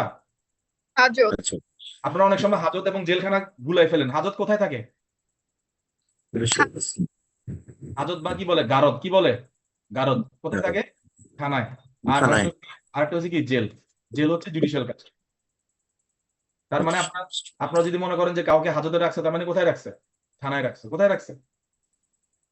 আর গারদ যেটা আছে ওইটা জেল, এটা কোর্টের নিচেও থাকে, মানে যেখানে আসামিদেরকে ফর দ্য টাইম বিং রাখা হয় আর কি। ওই যে কোর্টে আসামিদেরকে যখন আনা হয় তখন কি সরাসরি খাস কামরা নিয়ে যায় নাকি নিচে রাখে? কোথায় রাখে? নিচে একটা গারদখানা আছে, সেখানে রাখে। তো হাজত, গারদ, জেল এগুলা আপনারা ভালোভাবে বুঝছেন তাহলে আশা করি। তাহলে হাজত হচ্ছে কোথায় থাকে? থানায়। গারদ হচ্ছে কোথায় থাকে? কোর্টের নিচে একটা কর্নারে কি থাকে, যেখানে আসামিদেরকে এনে 9:30 দিকে এনে রাখা হয়, এটা হচ্ছে গারদখানা। এখান থেকে হচ্ছে কোর্টে তোলা হয়, আবার কোর্ট থেকে গারদে আনা হয়, গারদ থেকে গাড়িতে তুলে আবার কোথায় নিয়ে যাওয়া হয়। তাইলে আমরা এইভাবে করে শিখি, হাজত থেকে গারদ, গারদ থেকে কই, জেল। জেলে। আবার জেল থেকে গারদ, গারদ থেকে কই হাজত, মানে মানে গারদ থেকে কিন্তু হাজতে যাওয়ার যাওয়ার সুযোগ নাই। গারদ থেকে আবার জেলে যাবে, সেটা সামনে দেখাচ্ছি আপনাদের। কারণ একটা আসামি যদি একবার জেলে যায় তাকে আবার কি পুলিশ রিমান্ডে দেওয়া দেওয়া কি কথা বলে না, দেওয়া হ্যাঁ। যায় না, দেওয়া যায় না। দেওয়া যায় না। আজকে অনেক কিছু শিখবেন আপনারা, একটু মাথা কুল রাখেন। তো এখানে দেখেন, আমি জাস্ট এখন হচ্ছে স্ট্যাটিউটরি প্রভিশনটা পড়াই যাই, এরপরে আমি আমার আলোচনাতে ঢুকবো। বলা হচ্ছে কোনো আসামিকে রিমান্ডে পাঠানোর আগে অবশ্যই কি করতে হবে, মেডিকেল অফিসার দ্বারা কি করতে হবে, লিখে রাখেন, কি করতে হবে, পরীক্ষা করতে হবে। এক্সামিন করতে হবে। করতে হবে। পরে রিমান্ডের যে পিরিয়ড, ধরেন 2 দিনের জন্য দিল, 3 দিনের জন্য দিল, 5 দিনের জন্য দিল, সেই পিরিয়ড শেষ হওয়ার পর তাকে যখন আবার কোর্টে আনা হবে তখনও কি করা হবে, যে আপন সার্চ প্রোডাকশন। এই যে প্রোডাকশন বলতে আমরা কি বলতে কি বুঝাচ্ছি, কোর্টে যখন আনা হবে কি কোর্টে তোলা, কি কোর্টে তোলা। আপনাদের আদালতের ভাষায় কি বলে, যে আজকে কোর্টে তুলবে। কোর্টে তুলবে মানে কি, এটাকে ইংরেজিতে কি বলে, আপন সার্চ প্রোডাকশন। প্রোডাকশন। এই জন্য অনেক সময় যদি কোর্টে তুলতে হয় একটা ওয়ারেন্ট নিয়ে যায়, এটাকে বলা হয় পিডব্লিউ। কি বলা হয়, পিডব্লিউ। পিডব্লিউ এর মানে কি বলুন তো, প্রোডাকশন ওয়ারেন্ট। কি, প্রোডাকশন ওয়ারেন্ট। যে এই আসামিকে আমার সামনে হাজির করো। সো ইংরেজিতে বলা হয় প্রোডাকশন, বাংলা বলে কি, কোর্টে তোলা। কি বলে, কোর্টে তোলা। তো যখন আপনি একজনকে পুলিশের রিমান্ডে দিলেন, রিমান্ডে দেওয়ার আগে একবার মেডিকেল টেস্ট করতে হবে, রাইট? এরপরে যখন রিমান্ড শেষ করে আবার আনা হলো তখন আবার কি ওই যে দেখেন, তখন এই যে আপন এক্সপায়ারি অফ দ্য পিরিয়ড, যদি তার শরীরের মধ্যে কোনো ইনজুরি থাকে, বডিতে কোনো যদি ইনজুরি থাকে, এবং যদি আসামি যদি বলে যে আমাকে মারছে বা আমাকে টর্চার করছে, খেয়াল করেন যে দেখেন আমাকে টর্চার করছে, তখন সেই অ্যাকিউজকে আবার পরীক্ষা করতে হবে। তার মানে প্রথম পরীক্ষাটা হচ্ছে ম্যান্ডেটরি, পরের পরীক্ষাটা হচ্ছে ভলান্টারি। যদি অ্যাকিউজ কি বলে, অ্যাকিউজ যদি বলে যে আমাকে মারছে, বা অ্যাকিউজের শরীরে যদি কোনো মার্ক অফ ইনজুরি থাকে, ক্লিয়ার? তাহলে রিমান্ডের ক্ষেত্রে মেডিকেল টেস্ট কয়বার হয়, দুবার। দুইবার। একবার হচ্ছে ম্যান্ডেটরি, মানে তাকে ম্যান্ডেটরি মানে মেয়ে লেখা আছে যদিও, কিন্তু এটা করতে হয়। এটা কিন্তু ওই যে কেস লতে আছে, অবশ্যই তাকে টেস্ট করতে হবে। টেস্ট করে যে সুস্থ আছে, ঠিক আছে, এটা করে পাঠাইতে হবে। নাহলে আপনি যদি পুলিশ মাইরা যদি তাকে অসুস্থ করে ফেলে, পরে তো আপনি বলতে পারবেন না, যে সে পুলিশ বলবে যে স্যার এ তো আগে থেকে অসুস্থ। তখন কোর্ট ওই ম্যাজিস্ট্রেটকে ধরবে যে ম্যাজিস্ট্রেট সাহেব আপনি কেন পরীক্ষা করেন নাই, হাইকোর্টে গিয়ে দাঁড় করে রাখবে একবার। তো এই জন্য অবশ্যই বড় বড় ঘটনা বা বড় মামলার ক্ষেত্রে বা সব মামলার ক্ষেত্রেই অবশ্যই পুলিশ রিমান্ডে পাঠানোর আগে একবার মেডিকেল টেস্ট করবে, রিমান্ড শেষ করে আরেকবার করবে।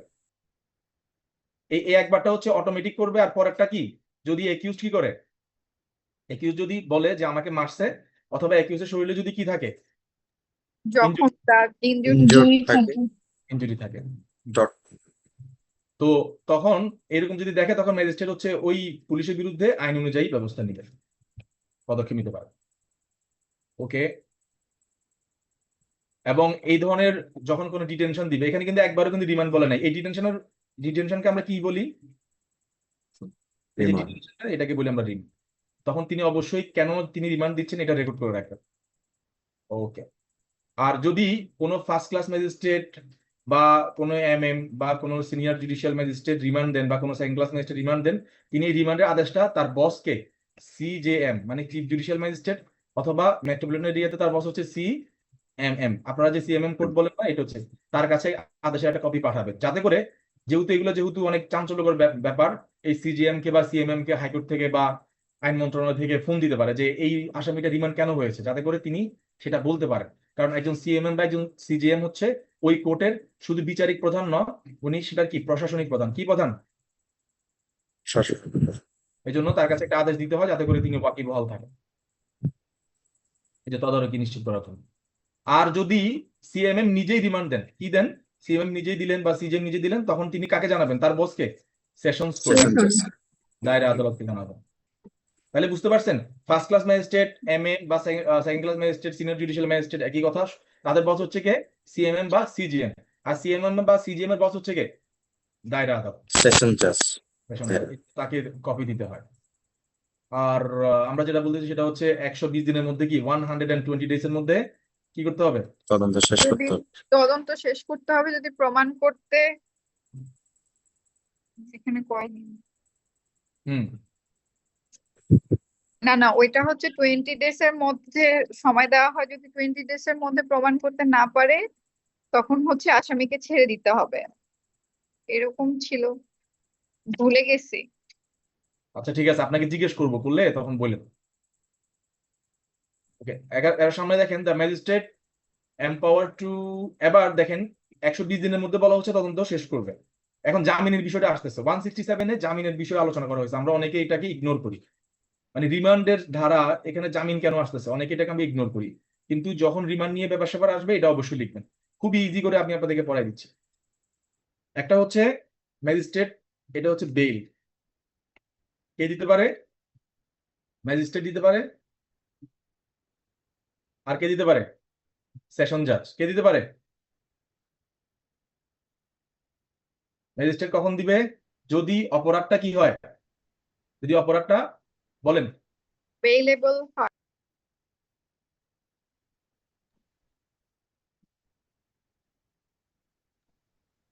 যদি অপরাধটা ডেথ, লাইফ অথবা 10 বছরের কারাদণ্ড এই রিলেটেড না, এটা যদি কি হয়, না হয়, তাহলে বেইল ওকে, বেইল দিতে পারে। ক্লিয়ার?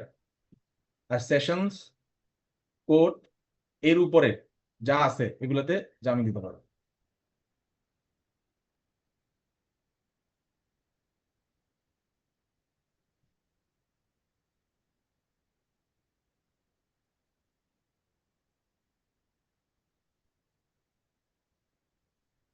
মানে ম্যাজিস্ট্রেট কোর্ট যদি অপরাধটা ডেথের হয়, লাইফ মানে ইমপ্রিজনমেন্ট হয়, অথবা 10 বছর প্লাস সাজা হয়, এক্ষেত্রে ম্যাজিস্ট্রেট কোর্ট কি জামিন দিতে পারবে না, এর নিচে হইলে পারবে।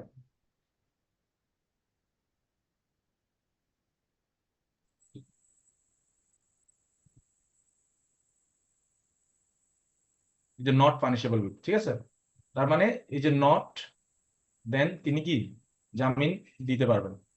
আর তাহলে এই ডেথ পেনাল্টি বা লাইফ বা 10 বছর সাজা, এক্ষেত্রে জামিন দিতে কে পারবেন? সেশন জাজ। সেশন জাজ। তাহলে 167-এর আন্ডারে যে বেইলের প্রভিশনটা আছে, এটা আমরা কি শিখলাম? যদি ম্যাজিস্ট্রেট কখন দিতে পারে, যদি অপরাধটা ডেথ, লাইফ অথবা 10 বছরের সাজা এই ধরনের না হয়, রাইট, তখন ম্যাজিস্ট্রেট জামিন দিতে পারবে। আর অন্যান্য ক্ষেত্রে তো সেশন জাজ পারবে, এটা লিখে দিছে যে the court of session may, এখানে কিন্তু মে আছে, যে যদি এই যে আপনার punishable with death, imprisonment for life এবং এক্সিডিং 10 ইয়ার্স, তখন কিন্তু কি may release the accused on bail. হ্যাঁ, স্যাটিসফ্যাকশন অফ দ্য কোর্ট। যদিও অনেক সময় এটা করে না, বাট অনেক সময় করে, কারণ দেখা যাচ্ছে তদন্ত কার্যক্রম শেষই হচ্ছে না, ট্রায়ালই শুরু হচ্ছে না। তো আসামি কি ট্রায়াল শুরু হওয়ার আগে এতদিন হাজতে থাকবে? আপনি একটা আসামিকে ট্রায়াল করে তাকে যাবজ্জীবন দিয়ে দেন, সে তো বের হতেই পারবে না। কিন্তু ট্রায়াল না করে তাকে যদি আপনি দিনের পর দিন জেলে রাখেন, এটা কিন্তু এক ধরনের অন্যায়। তখনই জামিনের গ্রাউন্ডটা তৈরি হয়। এই যে আমরা যে জামিন চাই, যে মাননীয় আদালত ট্রায়াল শুরু হয় নাই, আন্ডার ট্রায়াল হচ্ছে কি বলবো, হচ্ছে আসামি এখনো চার্জ গঠনই হয়নি, এখনো পুলিশ রিপোর্টই আসে নাই, আমি জামিন পাওয়ার হকদার। তো সেক্ষেত্রে যদি এটা মৃত্যুদণ্ডের ধারা হয় 302, যদি ধরেন অন্যান্য বিষয় হয়, ধরেন 320, 392 বিষয় থাকে, যদি অন্যান্য 326 বা এরকম বিষয় থাকে, সেক্ষেত্রে কে দিতে পারবে বলেন তো? কোন কোর্ট? সেশন সেশন জাজ, দায়রা জাজ। আর যদি মৃত্যুদণ্ড লাইফ অথবা 10 ইয়ার্স এর নিচে হয়, সেক্ষেত্রে কে দিতে পারবে? Magistrate court. Magistrate court. Hopefully এটা বুঝতে পারছেন আপনারা, এবং এটা অবশ্যই তিনি তার রেকর্ড রাখবেন। এবার আমরা আসি হচ্ছে বুকিশ বিষয়। দেখেন এখানে যখন একটা রিমান্ড চাওয়া হয়, এই যে এটা হচ্ছে আইও, এটা কে? এবার আসেন আপনারা একটু ভিজুয়ালাইজ করেন। আইও ম্যাজিস্ট্রেটের সামনে, ইনি হচ্ছেন আসামি। রিমান্ড হিয়ারিং এর দিন কিন্তু আসামি উপস্থিত থাকতে হয়। কি থাকতে হয়? তবে আসামি 25 সালের অ্যামেন্ডমেন্টে বলা হয়েছে আসামি যদি খুব খতরনাক হয়, অসুস্থ হয়, বা আসামিকে কোর্টে আনা যদি ভিডিও ঝামেলাপূর্ণ কলে, হয়, তাহলে কি ভিডিও ভিডিও কলে মাধ্যমে কি করা যাবে? এখানে একটা এরকম, এখানে একটা ইয়া থাকবে, এখানে এলইডি। আসামিকে এরকম করে দেখা যাবে সে জেলখানা থেকে। হ্যাঁ, তো এই যে আইও সরাসরি থাকে, আইও কোর্টকে বলতে হয় যে স্যার এই হচ্ছে আসামি, আসামিকে স্যার জিজ্ঞাসাবাদ করলে ঘটনা সম্পর্কে আরো বেশি জানা যাবে, এটা স্যার বিশাল বড় ঘটনা, এখানে স্যার আমরা এত অল্প সময়ের মধ্যে তদন্ত শেষ করতে পারছি না, বাকি আসামিদের ব্যাপারে জিজ্ঞাসাবাদ করার জন্য, বা টাকা কোথায় রেখেছে বা অস্ত্র কোথায় রেখেছে, এই জন্য জিজ্ঞাসাবাদের প্রয়োজন স্যার, আসামিকে আমরা 7 দিনের রিমান্ড চাই, এরকম করে বলে আর কি। তো ম্যাজিস্ট্রেট হচ্ছে 3 দিনের রিমান্ড বা 4 দিনের রিমান্ড এভাবে মঞ্জুর করে আদেশ দিয়ে দেয়। এই হচ্ছে আসামি, আর এই ধরেন এই হচ্ছে আসামির লয়ার, এই হচ্ছে, এ তো কোনো লয়ার এখন দরকার নাই, জাস্ট আইও সাহেব নিজেই আসছে এই আর কি। এইভাবে করে হিয়ারিং হয় কোর্টে, জাস্ট এরকম। তো এই যে রিমান্ডে আনছে, রিমান্ডে এনে জিজ্ঞাসাবাদ করতেছে। ধরেন উনি হচ্ছেন একজন এসআই, যে ডবল রেয়া লেখা আছে, এও হয়তো বা এসআই, জিজ্ঞাসাবাদ চলতেছে, বিভিন্ন বিষয়ে তাকে জিজ্ঞাসাবাদ করতেছে। আপনারা মনে করেন রিমান্ড মানে মারধর, বিষয়টা কিন্তু এরকম না। রিমান্ড মানে হচ্ছে তাকে জিজ্ঞাসাবাদ করা, এমন ভাবে জিজ্ঞাসাবাদ করা, এমন ভাবে তার সামনে হচ্ছে ফ্যাক্টস গুলো তুলে ধরা যে সে মানে এখান থেকে নড়ার কোনো সুযোগই নেই। অনেক টেকনিক আছে, এগুলা পুলিশকে শেখানো হয়। যেমন যদি বলো যে আচ্ছা মিস্টার, ধরেন এর নাম হচ্ছে মিস্টার হাসিফ, যে ঘটনার দিন তুমি সেখান থেকে ঠিক 7টার দিকে বের হইছিলা এবং এটা সিসিটিভিতে আমাদের কাছে আছে, তো এই বিষয়ে তুমি কি বক্তব্য দিবা? দেখেন তাকে কিন্তু অলরেডি লক করে ফেলছে, সে কিন্তু এখন মিথ্যা বলার সুযোগ নেই। কারণ যে অপরাধ করেছে সে কিন্তু জানে, সে তো বলে যে আসলে সিসিটিভিতে ছিল, আসলে তো আমি তো তাহলে ধরা খেয়ে গেছি, তখন সে আর মিথ্যা বলার কোনো সুযোগ নেই, সে তখন আস্তে আস্তে কোঅপারেট করা শুরু করে। তো প্রথমে তাকে হচ্ছে সান্ত্বনা দেওয়া হয় যে দেখো কেন এই অপরাধটা করছো, তোমার মধ্যে একটা ইয়াং ছেলে, কেন এগুলোর মধ্যে জড়ালা? আচ্ছা সমস্যা নাই, তুমি আমাকে বলো ঘটনার দিন তুমি সেখানে তো নারের দিকে গেছিলে, তাই না? বললো যে কিছু বলবে না। তো এভাবে করতে করতে যখন আপনি তাকে কনফ্রন্ট করবেন with evidences that you have in your hand, তখন সে আস্তে আস্তে আস্তে আস্তে সবকিছু বলা শুরু করে। তো এরকম টেকনিক আছে, টেকনিকের মধ্যে দিয়ে যায়। তো এই যে রিমান্ড নিয়ে আমাদের পিআরবির কত কত রেগুলেশনে বলা আছে? 324। কততে বলা আছে?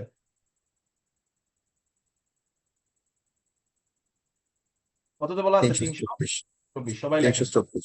রিমান্ড নিয়ে যখন লিখবেন সেখানে অবশ্যই পিআরবির এই ধারাটা দিবেন। সেখানে কি বলা আছে দেখেন, যখন যখন একটা রিমান্ড অ্যাপ্লিকেশন দেওয়া হবে অফ এন অ্যাকিউজড পারসন, হ্যাঁ, তখন খুবই দ্রুত সময়ের মধ্যে he should invariably be produce before the magistrate, মানে আজকে অ্যারেস্ট করছেন, আজকেই তাকে ম্যাজিস্ট্রেটের সামনে নিয়ে যাবেন অথবা কালকেই রিমান্ডের আবেদন করবেন। হ্যাঁ, such application should be made at the earliest possible moment, একদম দ্রুত সময়ের মধ্যে এটা করতে হবে। এবং আর যদি পরবর্তীতে আবার অ্যাপ্লিকেশন করা লাগে তাহলে এটা পূর্বের অ্যাপ্লিকেশনের সাথে কন্টিনিউশন হবে। কি হবে? কন্টিনিউশন। এটা অনেকে বুঝেন, আমি একটু বুঝাই দিচ্ছি আপনাদের, দেখি আপনারা বুঝেন কিনা। ধরেন 1/1/25 অ্যারেস্ট হইলো, আপনি 2/1/25 কি চাইলেন? রিমান্ড চাই। রিমান্ড চাইলেন। হ্যাঁ, 24 ঘন্টার মধ্যে যেদিন আসামি কোর্টে গেল সেদিনই রিমান্ড চাইলেন। তো রিমান্ড যখন আপনি চাইলেন, আপনাকে রিমান্ড দেওয়া হলো 3 দিনের। কদিনের? 3 দিন। তাহলে এটা শেষ হবে কয় তারিখে? শেষ হবে কয় তারিখে? 4 তারিখ। 4 তারিখে শেষ হবে? 2/1/25 তারিখে না দিলে? না না না 5 তারিখ।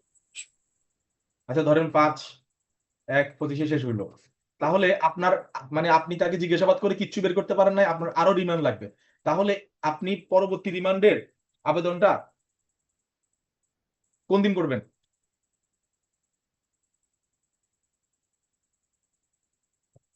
5/1/25 করবেন নাকি 7/1/25 করবেন?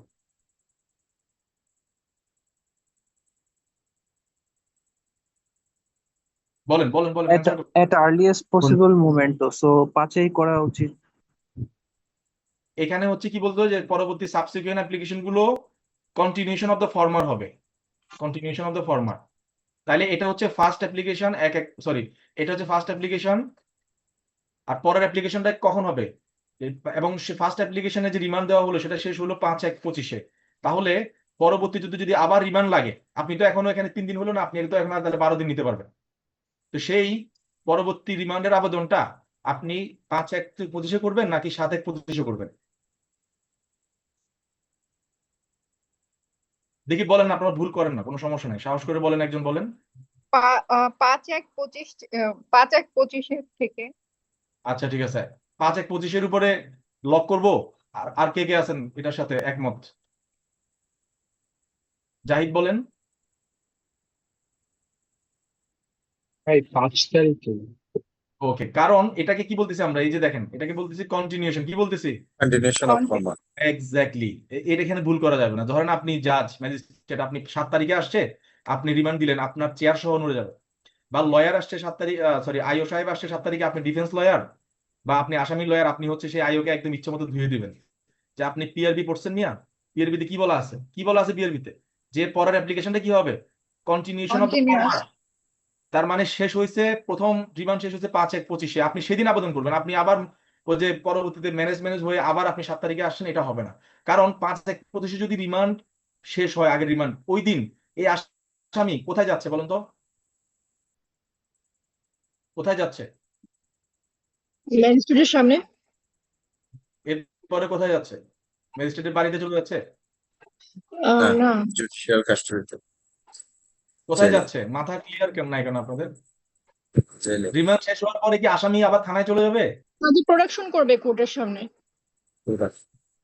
বললাম না, বুকিশ নলেজ সবার, কোনো প্র্যাকটিক্যাল নলেজ নাই। 5/1/25 রিমান্ড শেষ হওয়ার পর সে আসামি কে থানায়, সরি, কোর্টের সামনে আনা হবে। এরপরে সে আসামি কোথায় যাবে? আবার থানায় জেলে যাবে নাকি হচ্ছে জেলে? জেলে যাবে। জেলে জুডিশিয়াল যাবে। কাস্টডিতে যাবে। এক্স্যাক্টলি।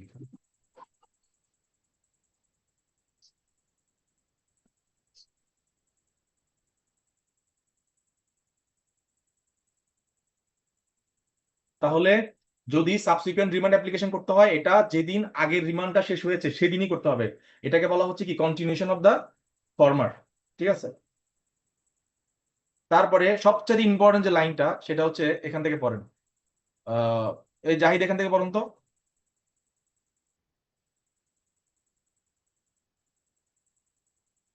জাহিদ এখান থেকে পড়েন, এখান থেকে An পড়েন। under trial prisoner cannot remain in police custody after 15 days have elapsed from the date of his first production before the magistrate. Exactly, মানে ফার্স্ট প্রোডাকশন কোন দিন হয়েছে এখানে আসামি বলুন তো, কোন দিন প্রোডাকশন করছে তাকে? আমরা যে উদাহরণটা দিচ্ছি সেখানে আসামি কোন দিন প্রোডাকশন হয়েছে? এখানে 2/1/5 দুইটা রাইট? হ্যাঁ 2/1/5 ওদিকে তাকে প্রোডাকশন করলো, সেদিন রিমান্ডের অ্যাপ্লিকেশন করলো, রিমান্ড দেওয়া হলো। তাহলে 2/1/5 থেকে কতদিন গুনবো আমরা? 15 দিন। 15 দিন। 15 দিন। এই 15 দিন অতিবাহিত হইলে আর কি রিমান্ড চাওয়ার সুযোগ আছে? Yes or no? নাই No. নাই No. এই বিষয়গুলো কিন্তু সারাক্ষণ মনের মধ্যে ঘুরবে, অনেক লয়ারও জানে না, অনেক প্র্যাকটিশনারও জানে না। আপনারা আজকে ভালো মতো এগুলো জেনে নেন। তাহলে উত্তর কি হবে? এই যে 15 দিনের গণনাটা কখন কখন থেকে হবে? The day of production, first production, যেদিন 2 তারিখ থেকে হবে। কি যেদিন আসামিকে প্রথম ম্যাজিস্ট্রেটের সামনে প্রোডাকশন করা হয়েছে। প্রোডাকশন মানে কি? তোলা ফুটে তোলা তোলা হয়েছে, কোর্টে তোলা হয়েছে। সেদিন থেকে কতদিন? 15 দিন। 15 দিন। 15 তো days. আপনি যদি হিসাব করে দেখেন যে 15 দিন পার হয়ে গেছে আর আইও একটা কি নিয়ে আসছে? রিমান্ড অ্যাপ্লিকেশন নিয়ে আসছে। এই অ্যাপ্লিকেশন মঞ্জুর হবে? হবে না। Applicable হবে না। হবে না। ক্লিয়ার? এই জন্য এই পিআরবিটা দরকার, কারণ আপনি যখন পুলিশের সাথে খেলবেন, সিআরপিসির চাইতে বেশি দরকার কোনটা? পিআরবি। পিআরবি হচ্ছে পুলিশের বাইবেল। ঠিক আছে? এজন্য পিআরবি আপনাদেরকে পড়াই দিচ্ছি, সো পুলিশকে এখন থেকে ধরতে পারবেন। এটা আপনি যদি আসামির উকিল হন, জজ ম্যাজিস্ট্রেট হন, সব ক্ষেত্রে কাজে লাগবে। কারণ ম্যাজিস্ট্রেটরা হাইকোর্টে, অনেক ম্যাজিস্ট্রেট হাইকোর্টে গিয়ে দাঁড়ায় থাকে, কারণ জাস্টিস স্যাররা তাদেরকে ডাকে যে আপনি এরকম একটা ভুল অর্ডার কিভাবে দিলেন। ধরেন কথার কথা, এই যে আমি এখন আরেকবার ক্লিয়ার করে দিচ্ছি, বারবার কিন্তু বলবো না, খেয়াল করে শুনুন। আবার যারা মনে করেন রেকর্ডিং থাকবে, আমি মনে করবো রেকর্ডিং এর জন্য ওয়েট না করে লাইভে আপনারা মনোযোগ দিয়ে শুনুন। 1/1/25 মামলা হইলো, 2/1/25 তাকে কি করা হলো? ম্যাজিস্ট্রেটের সামনে তোলা হলো। প্রোডাকশন করা হবে। হ্যাঁ, তো এখন থেকে কতদিন পর্যন্ত রিমান্ড চাওয়া যাবে? 15 দিন। 15 দিন পর্যন্ত। 15 দিন শেষ হয়ে যাওয়ার পর রিমান্ড চাওয়ার সুযোগ আছে? সুযোগ নাই। নেই। নাই। Very good. এখন এখানে আরেকটা প্রশ্ন আপনাদেরকে করি। অনেকে বলে যে ভাইয়া তাহলে আরেকটা মামলা যদি সে খায়? গুড। এই প্রশ্নটা আপনারা কেউ করেন না কেন? গতকালকে করছেন, আজকে করেন না কেন? ধরেন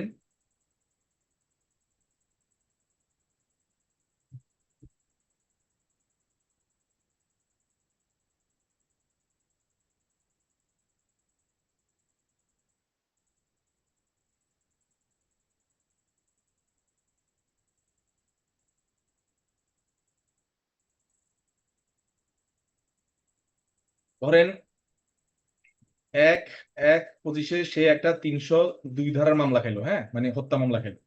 তো তাকে 2/1/25 হচ্ছে ম্যাজিস্ট্রেটের সামনে তোলা হইলো এবং তাকে হচ্ছে 7 দিনের রিমান্ড দেওয়া হলো। কদিনের রিমান্ড? 7 দিনের রিমান্ড। 7 দিন। এবং এটা কতদিন পর্যন্ত থাকবে? 15 দিন পর্যন্ত তাকে আবার রিমান্ড নেওয়া যাবে, 15 ডেজ থাকে। এখন এখানে খেয়াল করেন, 1/1/25, 2/1/25, এখানে এখন সে আরেকটা ধরনের এরকম ডাকাতির মামলাতে আরেকটা জায়গায় ডাকাতি করছে সেই মামলাতে তাকে কি দেখানো হবে এখন বলেন তো? সে এখন পুলিশের কাছে আছে না? তাকে হ্যাঁ কি দেখানো হবে? তাকে এখন কি দেখানো হবে? শোন অ্যারেস্ট। Very good. সোনের তো সোনের দেখালো, ধরেন তাকে হচ্ছে 7/1/25 কত তারিখে? 7/1/25 কত তারিখে? 7/1/25 এখন কি আমি কি এই 7/1/25 এখানেও কি 15 দিন যুক্ত করব, নাকি ওই যে উপরের প্রোডাকশন থেকে স্টার্ট করবো? উপরের স্যার আপনি কালকে বলেছিলেন উপরের সময় থেকেই স্টার্ট করতে হবে। রাইট, তাই কালকে যেটা বলছি ওইটা ভুলে যান। এটা আরেকটা সেপারেট মামলা না? হ্যাঁ সংশ্লিষ্ট মামলা না? এখানেও সে 7/1/25 থেকে কতদিন পাবে? 15 দিন। 15 দিন পাবে। ঠিক আছে, তাকে যেদিন গ্রেফতার করা হবে সেদিনকে ধরে নেওয়া হবে যে সে তার ডে অফ প্রোডাকশন ওই মামলা। আচ্ছা আচ্ছা। তারপরে ধরেন কথায় এখানে 2/1/25 তো ওই মামলা সে রিমান্ডে আসলো, সেটা ধরেন কথা 17/1/25 শেষ হয়ে গেল। তো পরের যে মামলাটা ডাকাতির মামলাটা হইলো হচ্ছে ধরেন 20/1/25। সে এখন কোথায় আছে? কোথায় যাবে সে? এখন সে জেলে আছে না? হ্যাঁ জেলে আছে না সে? তো হ্যাঁ তার জেল থেকে তাকে রিমান্ড দেওয়া যাবে। এই মামলাতে তাকে প্রোডাকশন ওয়ারেন্ট করে এনে তার এগেইনস্টে রিমান্ড চাওয়া যাবে। ক্লিয়ার? মানে মোট কথা হচ্ছে সংশ্লিষ্ট মামলায় লেখা আছে এ কেস। কি লেখা আছে? এ কেস মানে কি? প্রত্যেকটা মামলা, মানে একটা আসামির বিরুদ্ধে যদি 100টা মামলা হয় 100টা মামলাটি তাকে কি নেওয়া যায়? রিমান্ডে নেওয়া যায়। আর যদি দুইটা মামলা একই তারিখে হয় তাহলে ওই যে আমি যে গতকালকে যেটা বলছিলাম, এই যে ধরেন দুইটা মামলা একই তারিখে হচ্ছে, তখন যেহেতু প্রোডাকশন একসাথে হয়েছে তখন ওই দুই মামলাতে একসাথে 15 দিনে স্টার্ট হবে। নিশি বুঝছেন? জি স্যার বুঝতে পেরেছি। ধরেন 302 ধারার মামলা এক থানায় হইলো আর 392 ধারার মামলা এক থানায় হইলো, বা দুইটা মামলা 1/1/25 হইলো, তাহলে তো দুইটা মামলাতেই সে, একটা মামলাতে সোনের দেখানো হয়েছে বাট দুইটা মামলাতে সে প্রোডাকশনে কবে গেছে? 2/1/25। মানে 1/1/25 মামলা হয়েছে, প্রোডাকশনে আসছে কবে? 2/1/25। 2/1/25 তাহলে 25 থেকে 15 দিন ধরা হবে। ওকে কিন্তু যদি মামলাটা পরে হয়, মানে মোট কথা হচ্ছে প্রত্যেক মামলার জন্যই 15 দিন করে ধরা হবে। ক্লিয়ার? Clear sir. ওকে। এভাবে করে একটা আসামিকে চাইলে প্রতিটা মামলাতে সোন অ্যারেস্ট করে ইচ্ছা মতো রিমান্ডে আনা যায়। কয়দিনের জন্য? 15 দিনের 15 জন্য। দিন। 15 দিনের জন্য।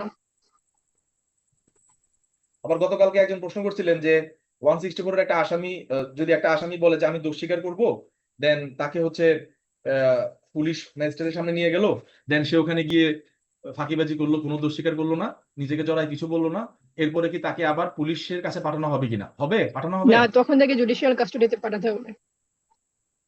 গুড। কারণ এটা কমিটমেন্ট করছে কে? ম্যাজিস্ট্রেট সাহেব নিজেই। কি বলছে?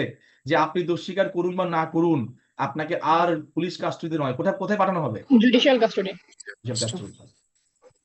Very good. এবার দেখেন এই যে রিমান্ডের বিষয়গুলো, এটা তো হচ্ছে হ্যাঁ, এটা হচ্ছে রুল 74 কি বলছে দেখেন। এটা হচ্ছে সিআরআর। এটা কিসের? সিআরআর। আর আগেরটা ছিল কি? পিআরবি।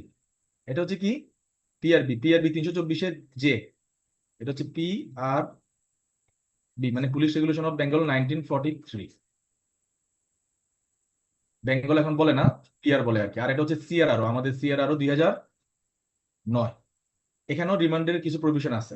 আপনারা সবসময় অবাক হন না যে সিআরপিসি তো এত কিছু বলা নাই, তাহলে এই প্রসিজার গুলো, এই প্রক্রিয়াগুলো ম্যাজিস্ট্রেট সাহেবরা বা হচ্ছে লয়াররা কি দেখে ফলো করে? সেটা হচ্ছে কি, এই যে পিআরবি, সিআরপিসি আর কি সিআরআর। সব ব্লেন্ডিং করে পড়বেন, কারণ এখন যেটা বললাম অনেক কম্পিটিশন বেড়ে গেছে, সবাই পড়াশোনা করতেছে, আপনাকে অ্যাডভান্স থাকতে হলে এগুলো জানতে হবে। আর এগুলো জানতে হবে ভালো প্র্যাকটিস করার জন্য এবং ভালো মানে বিচারক হওয়ার জন্য। সিআরআরও 74 কি বলতেছে? যে রিমান্ড অবশ্যই সাউন্ড জুডিশিয়াল ডিসকাশনের উপর দিতে হবে। আপনি আসছে দিয়ে দিচ্ছেন বিষয়টা এরকম, এবং রিমান্ড শুনানির জন্য অবশ্যই হচ্ছে ওই যে অপরপক্ষকে অবজেকশন দেওয়ার সুযোগ দিতে হবে। কি দিতে হবে? আর আমি যে একটা কথা বলছিলাম যে রিমান্ড দেওয়ার সময় আসামিকে প্রেজেন্ট থাকতে হয়, এটা কোথায় পাইছেন যদি জিজ্ঞেস করে? যে এটা তো 167 নাই, এটা কোথায় আছে? বলেন কোথায় আছে? CRRO কত কত নম্বর রুল? 74 এই যে আসামিকে যে হাজির থাকতে হয়, এটা এটা আছে কোথায়? সিআরআরও তে। এবার বলবেন, যদি আপনি সিআরআরও রুল নাও জানেন, যদি লেখেন যে অ্যাকর্ডিং টু সিআরআরও দা আসামি has to B present in the court while the remand hearing is going on, তখন আপনি কিন্তু মার্কস পাবেন। আপনাকে একদম প্রভিশন বলতে হবে, সরি মানে ওই যে রুলটা বলতে হবে তা কিন্তু না। এই জন্য আমি আপনাদেরকে ওই জায়গাগুলোতে হাঁটাচ্ছি, যাতে করে অ্যাটলিস্ট লিখতে পারেন যে সিআরআরও তে স্যার এটা আছে। তো রিমান্ডের অবশ্য গ্রাউন্ড গুলো লিখতে হবে, মানে যিনি রিমান্ড দিবেন ম্যাজিস্ট্রেট গ্রাউন্ড লিখবেন যে আমার কাছে এই কারণে রিমান্ডটা মনে হয়। এবং রিমান্ড দেওয়ার ক্ষেত্রে আপনি আপনার মানে সুইট উইল দিয়ে দিতে পারবেন না। ধরেন 15 দিন চাইছে, 15 দিনে দিয়ে দিবেন। ভাইবাতে জিজ্ঞেস করছে আমাদের এক ফ্রেন্ডকে যে আপনার কাছে রিমান্ড চাইলো 15 দিন দিয়ে দিবেন, তখন বলতেছে হ্যাঁ স্যার দিয়ে দিব। তো যদিও দিতে পারে, কিন্তু তারপরও তাকে কিছু, এই যে সিআরআরও মানে কি, ক্রিমিনাল রুলস এন্ড অর্ডার্স, মানে আপনাকে কিছু রুলস ফলো করতে হয়। রুলসটা বলতেছে যে না, তুমি 15 দিন এক মানে শুরুতেই দিবা না, তোমাকে অবশ্যই শর্টেস্ট পসিবল পিরিয়ড দিতে হবে। কি দিতে হবে? shortest possible period মানে সেটা হচ্ছে কি, যদি ফার্দার ডিটেনশন লাগে। ধরেন এটার মিনিং কি? এটার মিনিং হচ্ছে মানে এটার কি বলে শানে নজুল কি? আকিদা আপনি আঁকাকি করেন না। শানে নজুল হচ্ছে ফার্দার ডিটেনশন যদি আমার লাগে, ধরেন আমি প্রথম দিন 3 দিন দিলাম, পরের বার কি আমি 7 দিন দিয়ে দিব? পরের বার আমি কত দিব? প্রথমে 3 দিন দিলে পরের বার দিব 1 দিন, এরপরে দিব কত দিন? সরি, পরে দিব 2 দিন, এরপরে দিব 1 দিন। বলা হচ্ছে ফার্দার ডিটেনশন যদি দরকার পড়ে, তাহলে অবশ্যই সেটা কি দিতে হবে? শর্টেস্ট পসিবল পিরিয়ডের জন্য দিতে হবে। প্রথমে যদি 3 দিন দেন, পরের দিন দিবেন হচ্ছে, পরের বার দিবেন হচ্ছে 2 দিন, পরের বার দিবেন 1 দিন।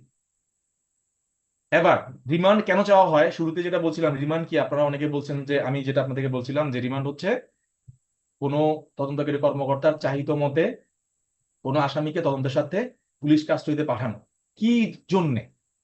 কি জন্য? আপনাদেরকে আমি বলছিলাম যে আপনারা যখন কোনো কিছু পড়বেন 5 Ws মাথায় রেখে পড়বেন, যে হোয়াট, ওয়াই, ওয়েন, ওয়ার, আরটা কি হু।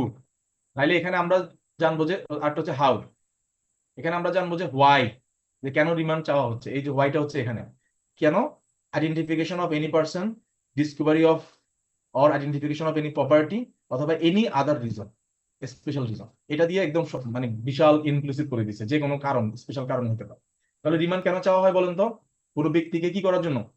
আইডেন্টিফাই করার জন্য, যে আইডেন্টিফিকেশন করার জন্য, কারা ছিল, কি কি করছে, কোনো প্রপার্টি কোথাও লুকায় রাখছে, কোনো ওয়েপন কোথাও লুকায় রাখছে, সেটাকে কি করার জন্য? সেটাকে বের করার জন্য, অথবা অন্য কোনো কারণ, উদ্ধার করার জন্য। অন্য কোনো কারণে।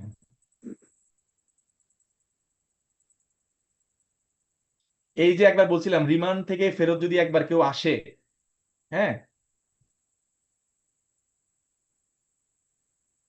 এটা পর্যন্ত দেখি আপনাদের উত্তর পেয়ে যাবেন। এটা একজনকে বলি, এইটা জাহিদ পর্যন্ত, এটা কি লিখছে?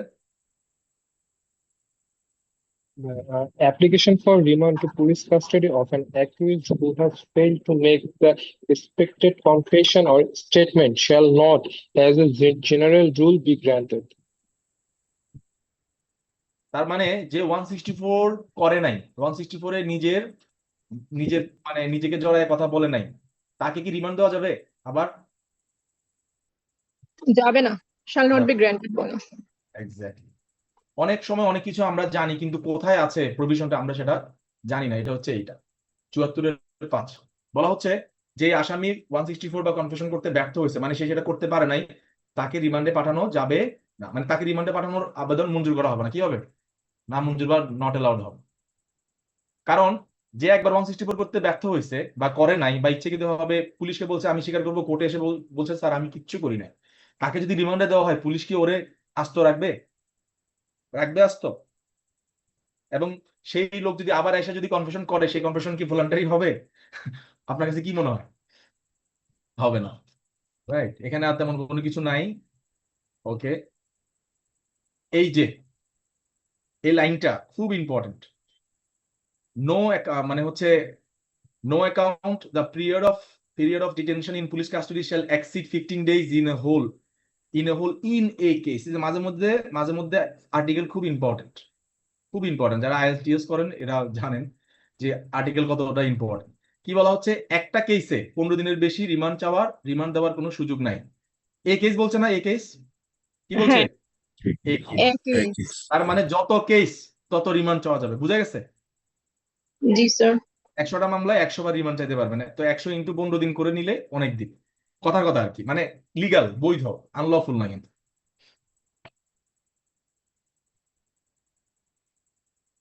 তবে সেটা শর্ট পিরিয়ড অফ টাইমের জন্য দেওয়া ভালো, একদম চাইছে আপনি 15 দিন দিয়ে দিবেন তা কিন্তু না। তো আর যদি কোনো পুলিশ অফিসার যদি 24 ঘন্টার বাইরে যদি কাউকে আটকায় রাখে, সেক্ষেত্রে একটা ইনকোয়ারি হবে, এগুলো আর জানার দরকার নাই আমাদের। এবার আমরা এখান থেকে রিমান্ডের আলোচনা মোটামুটি শেষ। আর এখানে আন্ডার ট্রায়াল প্রিজনার বলতে অনেক সময় আমরা মনে করি কি, যার বিরুদ্ধে ট্রায়াল হয়েছে সে আন্ডার ট্রায়াল প্রিজনার না। আন্ডার ট্রায়াল প্রিজনার হচ্ছে যেদিন সে প্রথম পুলিশ স্টেশনে লক আপে রাখছে যারে, ঠিক আছে, সেই আন্ডার ট্রায়াল প্রিজনার। মানে আপনি যেদিন কোনো আসামিকে লক আপে ঢুকাবেন, কিসে, লক আপে, সেদিন থেকে সে কি কি কি প্রিজনার, আন্ডার ট্রায়াল প্রিজনার। আমরা মনে করি কি আন্ডার ট্রায়াল প্রিজনার মানে হচ্ছে যে হচ্ছে যার ট্রায়াল শুরু হয়েছে, বিষয়টা এরকম না। যেদিন থেকে সে অ্যারেস্ট হবে, যেদিন থেকে তাকে পুলিশ স্টেশনে লক আপে ঢুকানো হবে, মানে হচ্ছে হাজতে ঢুকানো হবে, সেদিন থেকে সে আন্ডার ট্রায়াল প্রিজনার হবে। এই জিনিসটা আমি এখানে আনছি কারণ আপনারা অনেক কনফিউশন থাকেন। এটা হচ্ছে সিআরআর রুল 84 বলা হয়েছে। এই যে রিমান্ডে কি করতেছে, মাইক ধর করতেছে। এখানে আমরা পরে যাই। এখন এই আগে বুকিশ নলেজ সবাই বুঝছেন কিনা আমাকে বলেন। আমরা রুবেল কিলিং কেসটা আলোচনা করবো, খুবই মজা। এরপরে আমরা ক্লাস শেষ করবো। কারণ আপনারা জানেন রিসেন্টলি 2025 সালে কি হয়েছে, এই ধারাটা অ্যামেন্ডমেন্ট হয়েছে কোন কোন কেসের উপর ভিত্তি করে, ব্লাস ভার্সেস এটাকে বলা হয় কি রুবেল কিলিং কেস, ঠিক আছে? তো এখন আমাকে আপনারা এখন পর্যন্ত কি বুঝছেন সেটা বলেন, আমি আবার একজন করে জিজ্ঞেস করি, আমার সাথে উত্তর দেন। রিমান্ড কখন চাওয়া হয় বলেন? যখন তাকে কোর্টে প্রোডাকশন করা হয়, প্রথম তোলা হয়। শর্তগুলো কি কি কে লিখছেন দেখি, শর্তগুলো খাতার মধ্যে কে কে লিখছেন, আমি এখানে বলে দিছিলাম। 24 ঘন্টার মধ্যে যদি ইনভেস্টিগেশন কমপ্লিট করতে না পারে। হ্যাঁ, গুড। তারপরে পরেরটা কি, পরেরটা হচ্ছে কি, যদি অভিযোগটা ওয়েল ফাউন্ডেড থাকে, তখন। তারপরে ম্যাজিস্ট্রেট 15 দিনের বেশি রিমান্ড দিতে পারবে রিমান্ড দিতে পারবেন না। 15 দিন শেষ হয়ে গেলে তাকে জুডিশিয়াল কাস্টডিতে পাঠাতে হবে। ওকে, 120 দিনের মধ্যে তদন্ত শেষ না হলে ম্যাজিস্ট্রেট মৃত্যুদণ্ড, লাইফ ইমপ্রিজনমেন্ট বা 10 বছরের নিচের যে অপরাধগুলো আছে সেই ক্ষেত্রে কি দিতে পারবে, বেল দিতে পারবে। জামিন দিতে পারবে। আর যদি এই সমস্ত অপরাধের ক্ষেত্রে দিতে পারবে কে, দায়রা সেশন জাজ। আদালত। Remand first class magistrate, second class magistrate empowered, তারা দিতে পারে। কোনো থার্ড ক্লাস ম্যাজিস্ট্রেট রিমান্ড দিতে পারে না। তারপর হচ্ছে রিমান্ড যদি কোনো ম্যাজিস্ট্রেট দেয়, সে অবশ্যই রিমান্ডের অর্ডারটা তার সিজিএম বা সিএমএম কে ফরওয়ার্ড করবে। আর যদি সিএমএম বা সিজিএম যদি দেয়, তাহলে সেক্ষেত্রে সে তার সেশন জাজকে, দায়রা আদালতকে সেটা সে ফরওয়ার্ড করবে। এই তো রিমান্ডের ধারা শেষ। ইজি না? বলেন 167 আমাকে একটু শর্টে কেউ বলেন। তিশা বলেন 167 শর্টে, আমি একটু জিরাই।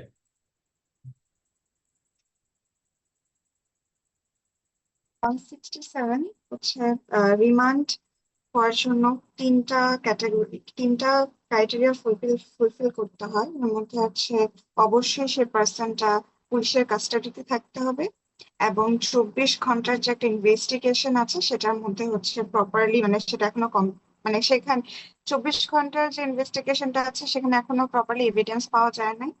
আর 3 নাম্বারটা হচ্ছে তার যে এগেইনস্ট ইনফরমেশনটা সেটা হচ্ছে ওয়েল ফাউন্ডেড হইতে হবে। এই তিনটা ক্রাইটেরিয়া যদি ফুলফিল হয় তাহলে তার এগেইনস্টে রিমান্ড চাওয়া যাবে।